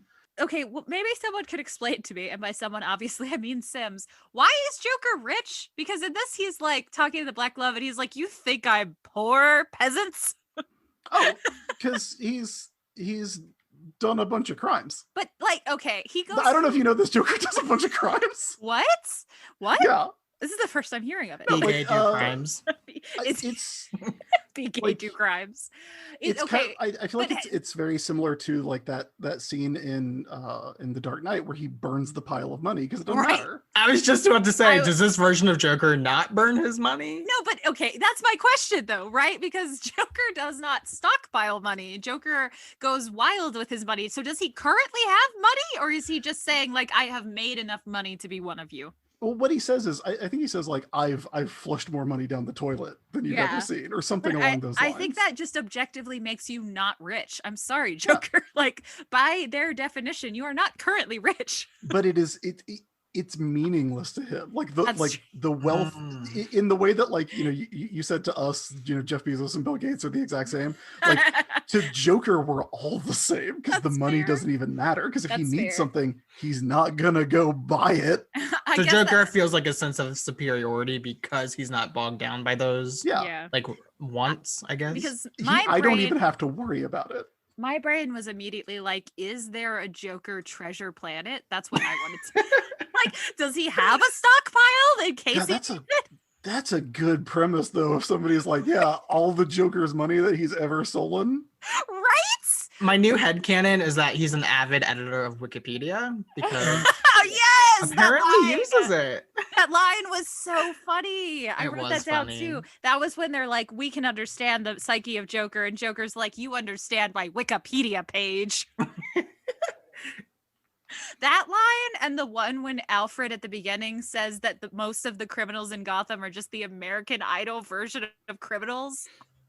How does Joker not know that Bruce is Batman after this? Because he straight up takes his cowl off. How does anyone not know that Bruce is Batman after this story? I guess you could be like, oh, he just didn't want to see it because he doesn't want to know. He doesn't care. That for Joker's stance, he doesn't care. My question is, how does Jim Gordon still not know that Bruce Wayne is Batman when Talia freaking lets that cat right out of the back? Oh yeah, about her having. Are you saying Bruce or are you saying Boo? Bruce? No, that's Jim Gordon talking. Oh, right. He is her boo. That's fair. That's fair. I was just like, Talia walks in. She's like, that is my son, Damian Wayne, son of Batman, and I was like, Talia. What you don't know is it's a very common name in Gotham City. Okay, everybody's a Wayne. She's very discreet. There's like 26 Bruce Waynes in the phone book. Jim Gordon, worst cop ever, is just like, it could be anyone. At this point, I truly believe that much like Joker doesn't care, maybe Jim Gordon doesn't want to know. He's like, it makes my life simpler if I pretend I haven't figured this out. I mean, according to the comics, yes, that is true. Like, yeah. like in No Man's Land, Bruce unmasks, and Gordon's like, I don't want to see it. Right. I don't know if that was what is implied here, or if we're just supposed to imagine that he missed it in the chaos of what was happening. But I was sitting there like, wow, nobody can keep this secret in this run. I was gonna say one of our past guests, and I can't remember who it was, maybe TJ does, has the headcanon that secretly everyone in Gotham knows it's Bruce Wayne at this point. Oh gosh. Well, who else would it be? I know, right? It is honestly always shocking to me when people are surprised. That's the thing that I really liked about like the premise of Batman R.I.P. was Bruce Wayne being like, yeah, I've been giving Batman all his money. I've been buying all these Batmobiles. It is technically true. It is so wild that anyone, when people are shocked, I'm like, why? In what world? In our Black Love recording, I was like, oh, this is like a Saw movie where all these traps are set up. But reading this one, I was like, oh, Bruce's Jigsaw. Like, he's considered every possible outcome and scenario, and he's prepared a way to win. And I'm like, that's literally what Jigsaw does. You're right. You're right. I was like a revelation. That is really funny. That's a good point. No, Chris, what did you think of him climbing out of the grave? We know Sims loves it. What did you think? Fine. It was fine. Yeah. I would have liked an explanation other than just I prepared for this, and I was like, but like how? But how though? Right. Like I totally get why Sims, I get why you love it, especially after hearing like why you love Batman. I get it, because I feel like to you and so many other people, like you don't need to, like your disbelief is already you've already done it, because like he is Batman and he is the best man, so of course he's gonna get out of that grave. As I have said before, it's fake. Right. Fair. I feel like okay, but this is ultimately just coming back around to what Batman is our favorite Batman, right? Because I was like, if I had seen him struggling out of it, I feel like I would have personally been like, yeah, right, instead of just like throws it right. off. I got out because I'm Batman, of course. But okay. I'm personally attacking your view on Batman. I know. I'm kidding. I feel like one of the things that scene really does well is that it takes this completely like ridiculous premise of the entire story thus far. Yeah. And explains it or puts it into terms that make perfect sense in that world. Because the thing he talks about on that page where, you know, he's getting out of the straitjacket and right, like the things that he talks about is I believe the line is, and by the way, I did not go back and reread this story. I've just read the story a lot. I am very impressed. You're doing a great job. But yeah, the line is like, you know, aside from the obvious variations, there's pretty much only like most human bodies pretty much have the same stuff. I did like that part. You can only break so many bones. You can only have so many injuries. All you have to do is think about everything that can be done to you and figure out how to get out of it. And I'm like, for a story where the premise is that Batman created a backup personality in case someone ever tried to break. Oh my gosh, we have to talk about that as well. I didn't buy that either, Sims. Okay, so as far as the grave getting out of part, considering that one of my favorite panels of Batman ever is when he like straddles a whole airplane like it's a horse and rides it to save the city. I wanted to talk about this too. Yes, that's in Tom King. No, you like that, but not this. That's why I was saying I've got to at least say that I was slightly hypocritical that I was doubtful of that, and not. Well, see, I feel like if I had read that Tom King issue after this issue, I would have felt like he was like commenting on this because like, of course, I think he Batman. Probably is. Right. He's going to get out of this. Like he's already done it in R.I.P. So like, and I loved that issue so much. So like now coming to this after reading that Tom King issue, I was like, are you fucking kidding me? And of course, I was in the mindset of this is how he dies. Oh my God. Oh yeah. Like, you threw yourself off. You threw yourself off so badly by just overthinking the title. I did, but I was like, hey, he's already survived this. I know he can survive this. Oh my gosh, that's really funny. Sorry. There's a line from the JLA classified story that Morrison and McGinnis do. It's where Knight and Squire come back, and where you find out that that Beryl is really good at any kind of information technology. The way that ends, because the thing that they have to deal with in that story is saving the Global Guardians, right? Who were no nonsense superheroes who they have permanent solutions. They'll kill the bad guys if they need to. Yeah. Is saving them from a telepathic super gorilla. And it's either Superman or Batman. It might be Superman who says, yeah, these cut and dry solutions of yours just don't work in a world with jetpacks and cannibal gorillas. I love it. And it's like, yeah, in this world, it makes perfect sense for you to go like, well, somebody's probably going to use mind control on me. Better come up with a backup person. Better come up with a Batman of Zara-Nar. I'm going to go do some Fogal. Let's talk about the wild psychology of the story, which includes two things. One, he goes, if it is possible to have a fake personality, what if I did it on purpose? Which, first of all, no, what if you didn't? What if you did not? That seems like a bad idea. I assume you run into that all the time doing therapy. Oh, yes. Every day. My last client just came in and was like, I came up with a backup personality and it did not work out for me. And I was like, I told you, stop reading Batman as therapy. Well, did you try getting a fifth dimensional imp to help you out from the land of imagination? That is my usual therapeutic method, actually, is I train people to Batmite themselves, But every once in a while, I run into somebody who is super sane, who has super multiple personality disorder and comes back as a different person every week. Right. A very real thing.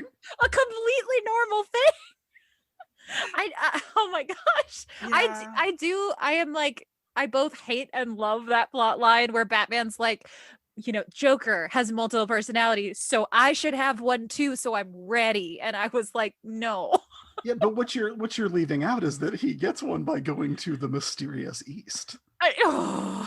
Which, yes, okay, going to the mysterious East and then playing Princess Bride with the poor guy who's switching his poison.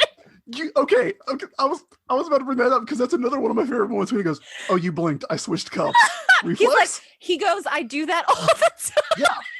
I just want to know, does he do that with everybody? Like, yes, he was the first person in the DC universe to get COVID. He's nasty. Alfred's always like, Bruce, you're nasty. 100%. Alfred absolutely never drinks a cup that's been sitting in front of Bruce. He's like, you switched this, didn't you? Just in case. Little piece of tape on him. We know James Gordon would be an anti-masker because in Tom King's run, he was like, how do you wear that mask? You can't even breathe there. Right. So what you're saying is it's a toss-up between whether Bruce Wayne or Jim Gordon gets COVID first. Yeah, I mean, they do keep 6 feet on that rooftop. They do. That's true. They are safe in that. The belt is just full of sanitizer. Well, coming back to Jezebel and Bruce not being prepared for something, he's like, oh, I knew she was bad when she said this. And I'm like, no, you didn't. No. It's so much better than that, TJ. This is one of my favorite bits. As TJ knows, because I sent him this panel in advance and screamed about it. I like this. He goes, I knew you were evil when I fell in love with you. And I was like, that is so damning. Right, I was attracted to that badness. Like, look at my history. Talia, Catwoman. Like, I knew you had to be evil because I loved you. I have a type. That shit where he like steals the only photograph of her mother. Oh my gosh. That is raw as hell. That's so mean. No, it is mean. He's like, mean. Yeah, Bruce, you of all people. But he knew. He's like, this is if you stole the pearls. Yeah. Which, by the way, I have a friend who would be mad at me if I didn't say this. Pearls don't do that. Right? Yeah. But the thing you're thinking of, they don't do that. You mean scatter dramatically across the pavement every bounce around single arc of Batman? Yeah. Frank Miller would have had to speak to a woman, I think, to learn that. Woo!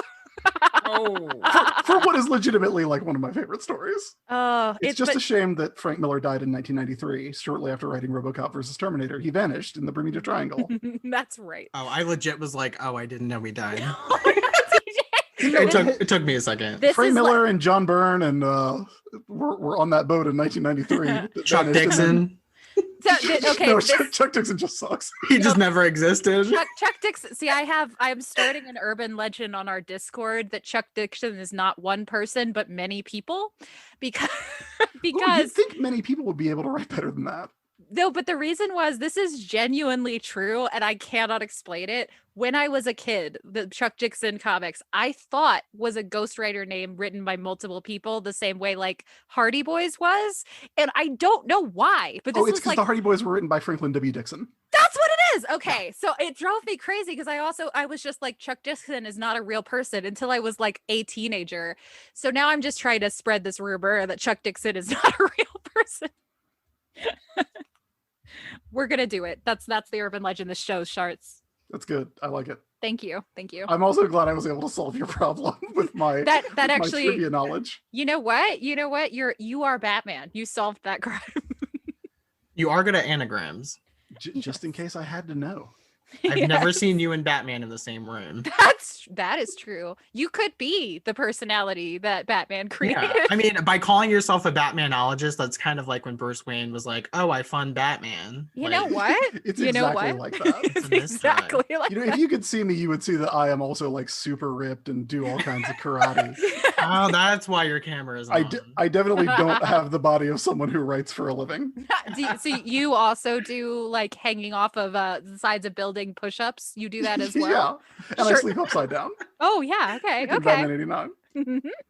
I know it ends up being a hallucination, but I love how savage Alfred is during the hallucination. I was cracking up when he is like, I sometimes think about what would have happened if you hadn't seen a bat.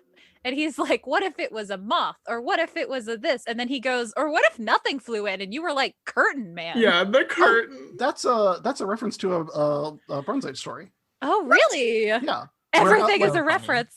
A lot of there are a lot of Silver Age, like like the imaginary stories in the Silver Age, aren't they all? Like a lot of them were framed as Batman or Alfred's friend fiction.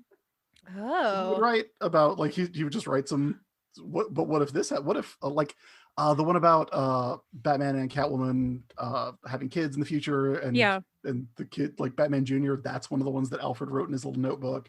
But one of them is legitimately like Alfred being like, I wonder what happened if a bat hadn't flown in. And so it's a bunch of like 4-panel, like they're almost like comic strips. It's like 4-panel strips of like, he literally like looks out the window at the moon and he's like, ah, yes, the moon that casts light onto the darkness of criminals. I shall become the moon. Oh my gosh. I love that Alfred is canonically a fan fiction writer. Yeah. What would be his AO3 name, Chris? Oh no. Oh man. It's I don't know. Oh, what would it be? Alfie _. I feel He's old, so it would be Alfred Pennyworth. Yeah. Or 2069. Alfred _. Pennyworth. What did they call? Wait, no, he had a stage name. They mentioned. Alfred Beagle. Yeah, that's right. It would be Alfred Beagle. That's what Beagle 2069. That's his AO3 name. Beagle 420. I love it so much. But while we're on the topic of Alfred, my favorite moment is when Alfred is talking about what Bruce Wayne wants Batman's obituary to be, which I do also have questions about whether he meant Bruce Wayne or Batman and how that would work. Yeah, my favorite quote from the book from that segment was, it's not about who killed Batman, but who kept him alive all these years. Yeah. And it was just so sweet. Cried. Right. I definitely got a little choked up. Yeah, I loved that, where Alfred is talking about too, where he is like, I couldn't, because a lot of the other thing, Sems, if we're talking about our hills we will die on, it annoys me when people are like, why didn't Alfred raise Bruce better? Because like he did his best. Okay, have you met Bruce Wayne? Yeah. Also, it's not like Alfred is like Alfred doesn't have a stable home life.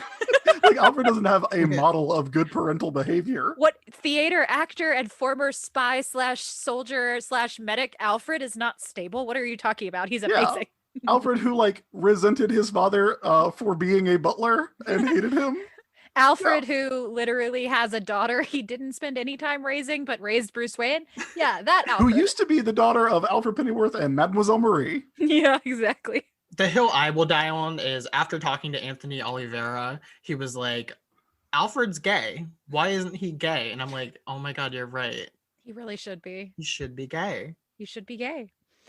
But what I was going to say was there's a scene where he's talking about how he raised Bruce and he's like, I really did the best I could, but I couldn't stop him from this. So all I could do was be his like safe place and fix his bullet wounds. And I was like, that's right, buddy. You sure did good. I love you. Yeah. I love Alfred. I love Alfred like, too. The thing that I always say when people like when I talk to people about like, no, you don't understand how much I like Batman. Like it is a like I've made it my career to like Batman, not even to know a lot, but just to like him a lot. Right. And I'm like, yeah, I like Alfred the way most people like Batman. Like that's where I'm at. Yes. Aww. I don't even, they might be equal in my brain. I love Alfred. Like anytime Alfred is a threat, it feels like the biggest stakes of any story. I'm like, do not touch a hair on that man's head. That Telltale video game. That Telltale video game stressed me out because I don't know if you've played Telltale Batman. So I actually was just going to buy it today because it's on a Humble Bundle. So I have to go. We just talked to, I keep saying we talked to Kent Mutil, the director of the games. Yeah. He's wonderful. Yes. The games are wonderful. I won't spoil anything. I will just say there is a moment where Alfred's hangs in the balance and you as a video game player are responsible, and I was like, this is too much responsibility. Joker is confirmed bisexual. Yes, You're Joker welcome. is bisexual in those games. Confirmed. I love it. That's really surprising to me, actually. Yeah, it's well done. I feel like he doesn't my version of the Joker would just not, he would be ace. He would be, just all about Batman. Well, the Joker in the game, he's very different. He's kind of like a simp for Bruce Wayne. You know what? That also makes sense. So. Yes. And then Harley is also like, she wears the pants in the relationship and he's a simp for her. It's great. But while we're talking about asexuality, I also wrote TJ and I was like, further proof for my ongoing theory that Batman is actually ace is the scene where he's talking to Jezebel and she's like, but you loved me. And he's like, I guess Alfred's acting lessons paid off. Beautiful. Oh, I thought you had told me my ace Batman thing. I didn't even look at the picture because I was reading and I got to the part where he was talking to Alfred or he was talking to Dick at Alfred's grave and he's like, no, I'm misremembering. But the quote was, I just going forward, just flings, nothing, blah, blah, blah, blah, blah. Like, right. You know what I'm talking about? No, I know what you mean, but I felt like that was less, also because that was part of the like hallucination. That was less evidence in my corner than the other point where he's literally like, Jezebel, you thought I was attracted to you, you fool. I am an actor. One of my like favorite all-time moments in a Batman comic is the very end of R.I.P. when Dr. Hurt is standing on the like has his arm out and he's like, the Black Glove at great expense has made certain documents available to the public. And I'm like, yeah, that dude is acting. That dude is capital A acting. No, I know. I loved that bit too, where he is like, if you're going to be extra and wear a cape, I too will be extra and wear a cape. The sheer theatricality of it is just, I feel like that's a very underrated part of what I think is a very underrated story in general. The Black Glove and the Hellfire Society would have fun together, I feel like. For sure. Ooh. Or hate each other. With Emma Frost or post Emma Frost? Always with Emma Frost. If there is an option that has Emma Frost, that's the option. If Batman is the best man, Emma Frost's the best woman. I'll Just take saying. it. I accept this. All right. What would you guys rate this book 1 out of 5 batarangs? 10. You're building batarangs to give this. Yes. I don't know if I would call this my favorite Batman story.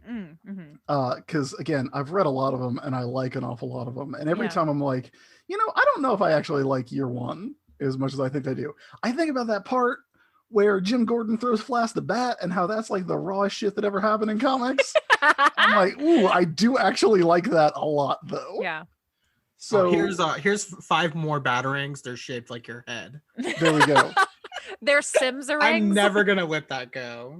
No, you shouldn't. It's great. But yeah, I don't know if it's my favorite Batman story, but it's like It's up there. It's the one that I think about probably the most often. Just that, that single panel of just, but that's the thing about Batman, which is not it's picking up on a conversation Bruce is having with himself, Which I love. and the amount of times that I in my life have written the phrase like, but here's the thing, it made like that clicked with me so much. I love that panel. I love that page. I love that moment. I love Honor Jackson. I love the Bat Radia. I love the just Batmite can't go into Arkham Asylum. I love it all. I think it's great. Imagination dies there. You can't go. Yeah. I love the one dude in the black glove who's like, did anyone look at this to see what it did? Oh, The Black so Glove, funny. not the most competent villains.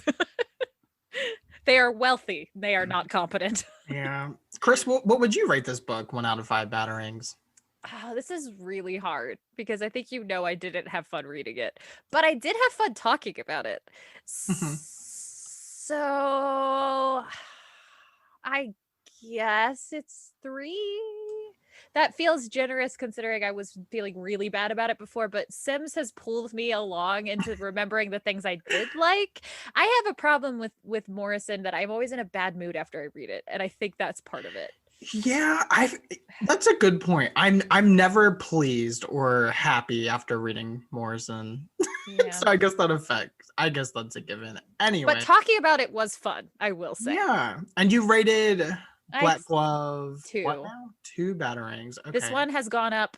I'm gonna say for Alfred and Tim, it's a 3. For a lot of the story, it's probably a 2.5. Fair. Yeah, I'd also give it a 3. Like, I really liked that first issue. I really liked the Tim stuff. I really liked that Damian had a couple of really good moments that I loved. And then those final 2 issues, I actually really enjoyed. Even though I was confused the entire time, I was enjoying that ride of confusion. Yeah. So yeah, 3 batarangs from me for this one. Yeah. I liked this a lot better than Black Glove, I will say. Yeah, this one... Yeah, I'm trying to think of how to describe it. Black Glove, I was kind of apathetic about. There's like, even if I'm angry at what's happening, at least it's a strong reaction. Yeah, that's fair. Sims, are you mad at us? No, look, that's the thing about Batman. Yeah. There's enough Batman for everyone. I think that's true as well. Yeah. So there's a question we always asked our guests, and Sims, the question is, if you were allowed, with DC editorial is tied up in a closet somewhere and they can't stop you, to write any Batman story ever, what would you write? I have one in my back pocket. Ooh. It's most likely never going to happen. Okay. But I do have one. Okay. And I actually did put out a pitch that a friend of mine and I worked on because I was convinced it would never happen. But it was you can actually find it at my website. I'll send it to you if you want. Yes, please. It's a Batman in the 31st century pitch that I had, which is like, why is there, like, we know that the Legion of Superheroes was inspired by Superman or Superboy. If you want to get technical about it. Yeah. Why is there no Batman legacy in the 30th century? Like, why was there no Batman legacy in the time of the Legion of Superheroes? And it's kind of an updating of the Silver Age Brain Taylor Batman of the 30th century story. But it answers that question. And my buddy Jay Gonzo, who actually did my non-Sailor Moon tattoo that I have, he did art for it as though it was a real pitch and like a cover mock-up and everything. That's so cool. Yeah. And it's got Talia in it, and it is like ostensibly a Legion of Superheroes story about the Batman legacy, but it also has the Legion of Assassins in it. Oh my gosh, I love that. Oh, well, don't lose hope because that Batman Tim Burton comic is coming out, and that pitch came out a few years back. Anything can happen. Chris Sims, where can our listeners find you on social media? If you need to find me, you can go to the-isb.com. That is my website. It has links to everything and everywhere you can find me, like on the Bad website, Twitter. Or you can find other podcasts that I do if you want to hear me talk about other things, or if you want to hear me talk more about Batman. It happens quite a bit, as you might imagine. All of that is at the-isb.com. That's my old site. And what podcasts can they find you on? Oh boy, there's a bunch. Okay. There's War Rocket Ajax I do every week. It is a comic book and pop culture show that we've been doing for about 11 years. If you want to check it out, I highly recommend the Christmas specials where Matt Fraction is always our guest. Oh. This last one is me and Matt Fraction and John Darnielle of the Mountain Goats. Oh my gosh. Creating our doing a Christmas mixtape draft, which was very, very fun. Especially since the non-Sailor Moon tattoo I have is a Mountain Goats tattoo. You have blown my mind. I love the Mountain Goats. Yeah, he was an excellent guest, believe it or not. Oh my gosh. I'm over here like Matt Fraction. His Hawkeye run is like one of my Yeah, I favorites. know, for real. We're kind Does of he missing like out. Batman? His first Batman story just came out recently, and it's in some kind of anthology, and it's a real hoot. Yeah. Highly recommend it. Time to go follow him on Twitter. Here. Podcast account.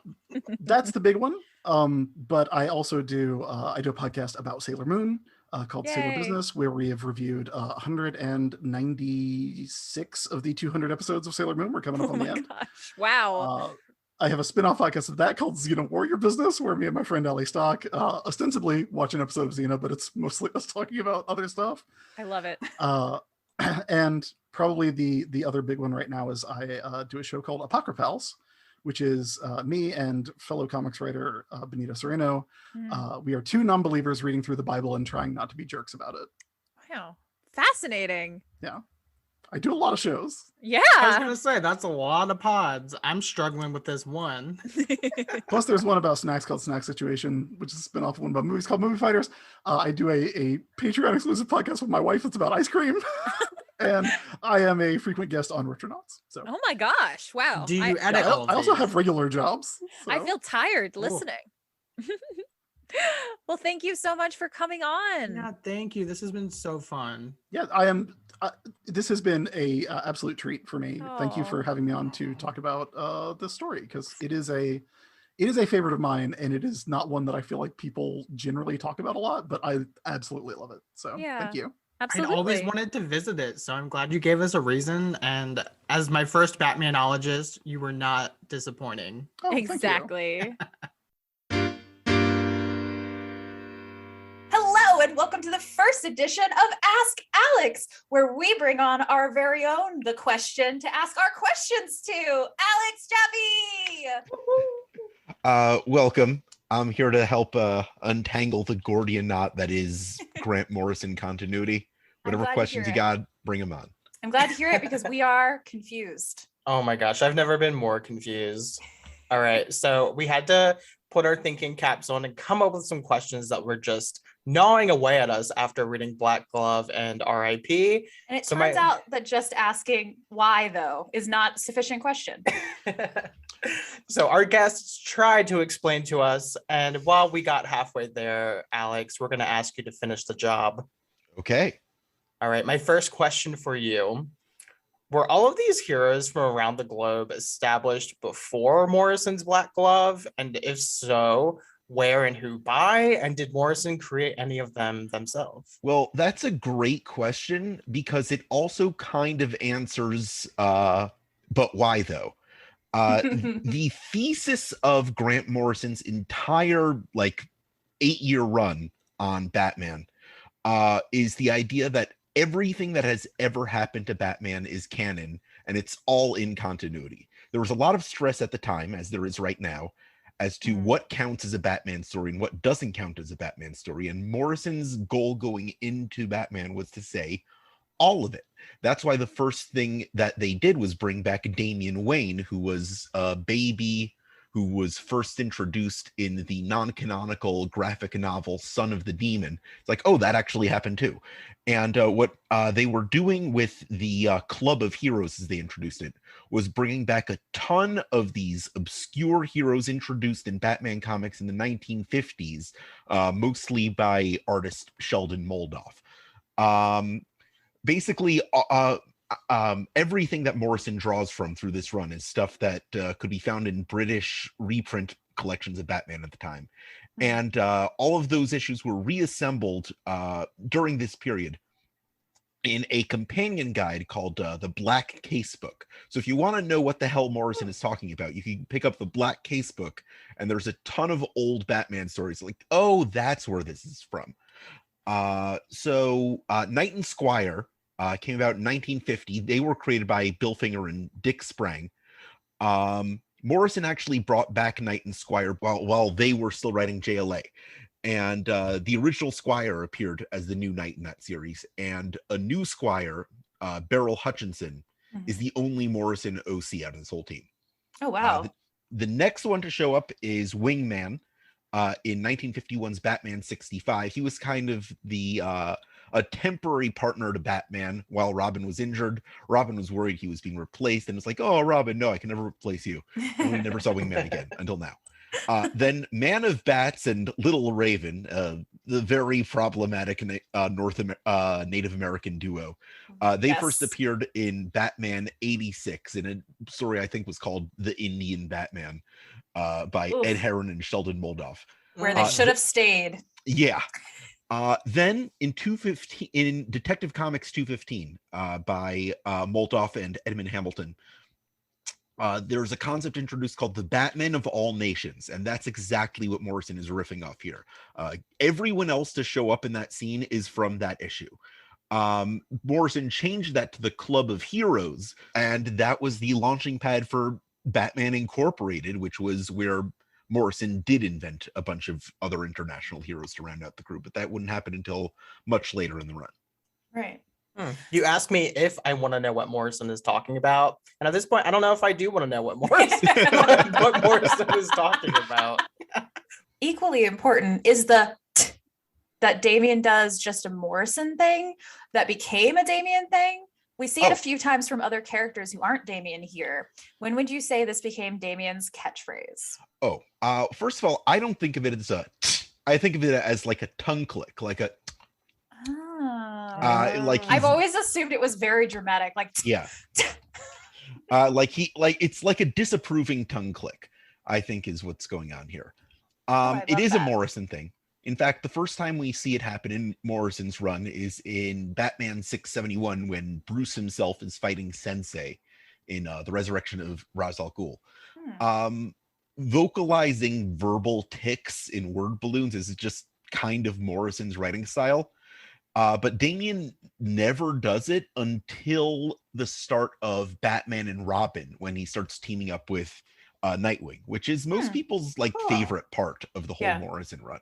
Yes. And really when Damian starts developing into like a character as opposed to a plot device. Right. So is Jezebel the worst person Bruce ever dated? Boy. I guess we're assuming here he didn't date Harvey Dent. Is that what we're saying? Even then, Harvey Dent never intentionally betrayed Bruce. That was kind of a you can you can chalk that up to trauma. But Jezebel is a character who was specifically introduced to seduce Bruce Wayne just so she could destroy him. There are themes throughout Morrison's run of not being able to trust women. And it kind of starts here. So you don't say. Yeah. She probably is. The only person I can think of who can come close is Nocturna. Nocturna was originally this pre-crisis vampy lady who used a pheromone to make people fall in love with her, not entirely unlike Poison Ivy. I was gonna say. But what she did do was she seduced, she basically mind controlled Bruce into having a relationship with her. And then when he broke up with her, she manipulated the courts so that she would have legal custody over Jason Todd. Oh my God. So that Bruce would have to marry her in order to see his son again. Oh my God. gosh. Then in the New 52, she did the same thing to Kate Kane. She's like the worst person. Oh God. I'm imagining that meme where it's like the grown person holding the other grown person, like protecting them, like their child, and it's just Jason in Batman's arms. Oh, absolutely. There's a cover just like that. I'll try to dig it up and show it to you after. Oh, please. Yeah. Yeah. So if not Jezebel, then probably Nocturna. So when R.I.P. was being promoted back in the day and being published, were people expecting Bruce to die by the end of it? Because I was. That's definitely how DC was marketing it. It's like the death of Batman. Okay. But Morrison was like, no, it's not necessarily the death of Batman. More like the ego death of Batman. We're doing something psychological here.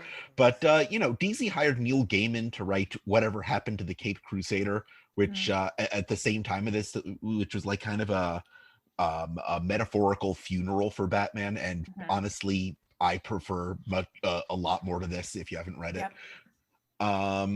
It's a great couple issues over there, but DC was really going for it. But this was like almost 10 years after Death and Return of Superman, so we all knew Batman was never really going to die forever. But then even more confusingly, right after this final crisis happens, where also by Morrison, where Batman actually does kind of die. So like Batman R.I.P. is like retroactively about us mourning Batman for a death that hasn't happened yet. Right. But that's the kind of weirdness you get all over this run. Right. We get to the end and it's like, hey, pick up this next book to actually see his death. And I was like, what? You lied to me. I will tell you that the whole Batman R.I.P. storyline starts with Batman literally yelling at you, Batman and Robin will never die, letting you know what the intention is right off. Oh, we know. We just read it, buddy. That is fresh. Oh, yeah. All right. What was the first instance of Thomas Wayne being portrayed as not perfect or a great guy / involved with bad shit? The Telltale games really leaned into that 100% committed, and it was really interesting. Who do I have to thank for that? Okay, so let's talk about Earth 32. Do you know about Earth 32? Is it one of the 52? This is from the pre-crisis multiverse. It was also sometimes called Earth B. This is an amazing concept. Basically, during the Silver Age, anytime there was this enormous swing of a story that people turned out to hate that was intended to be canon, later the editors would be like, oh, that took place on Earth B. Never mind. That happened, but not on this Earth. One infamous example, for instance, is the weird alien Mopey who told the Flash that he was the real reason he got his super speed. Everyone hated that story. It's like, oh, that was Earth 32. Another Earth 32 story is 1971's The Brave and the Bold number 99, where Bruce finds out that before his parents died, they got really into Satanism and they did all these experiments with weird dead bodies, and they were trapped in the netherworld for a while. I hate when that happens. That's a real thing that happened in a comic. I believe this. There's also World's Finest 223 in 1974. The whole incident with Thomas Wayne Jr., who was Bruce's older brother, who he got brain damaged and they shipped him off to Arkham Asylum and never spoke about him again. And he later got loose and became a villain they called the Boomerang Killer, who Bruce teamed up with the Deadman to stop. Later, Thomas Wayne Jr. was reappropriated as Owlman and as Lincoln March in Court of Owls. But that was kind of sketchy. The bit. And I'd say there was Tabula Rasa in 2002, a Gotham Knights storyline, where it's kind of a fake out, where Bruce is led to believe that Thomas cheated on Martha with a woman in Santa Prisca and their kid was Bane, but that turned out to be a big hoax. But other than that, Thomas has a pretty squeaky clean record until we get to this point. Whenever I need to get out of something, like accused of something, I'm going to say, oh no, that was on Earth 32. Yeah, no, that wasn't me. That was that was the other TJB. Exactly.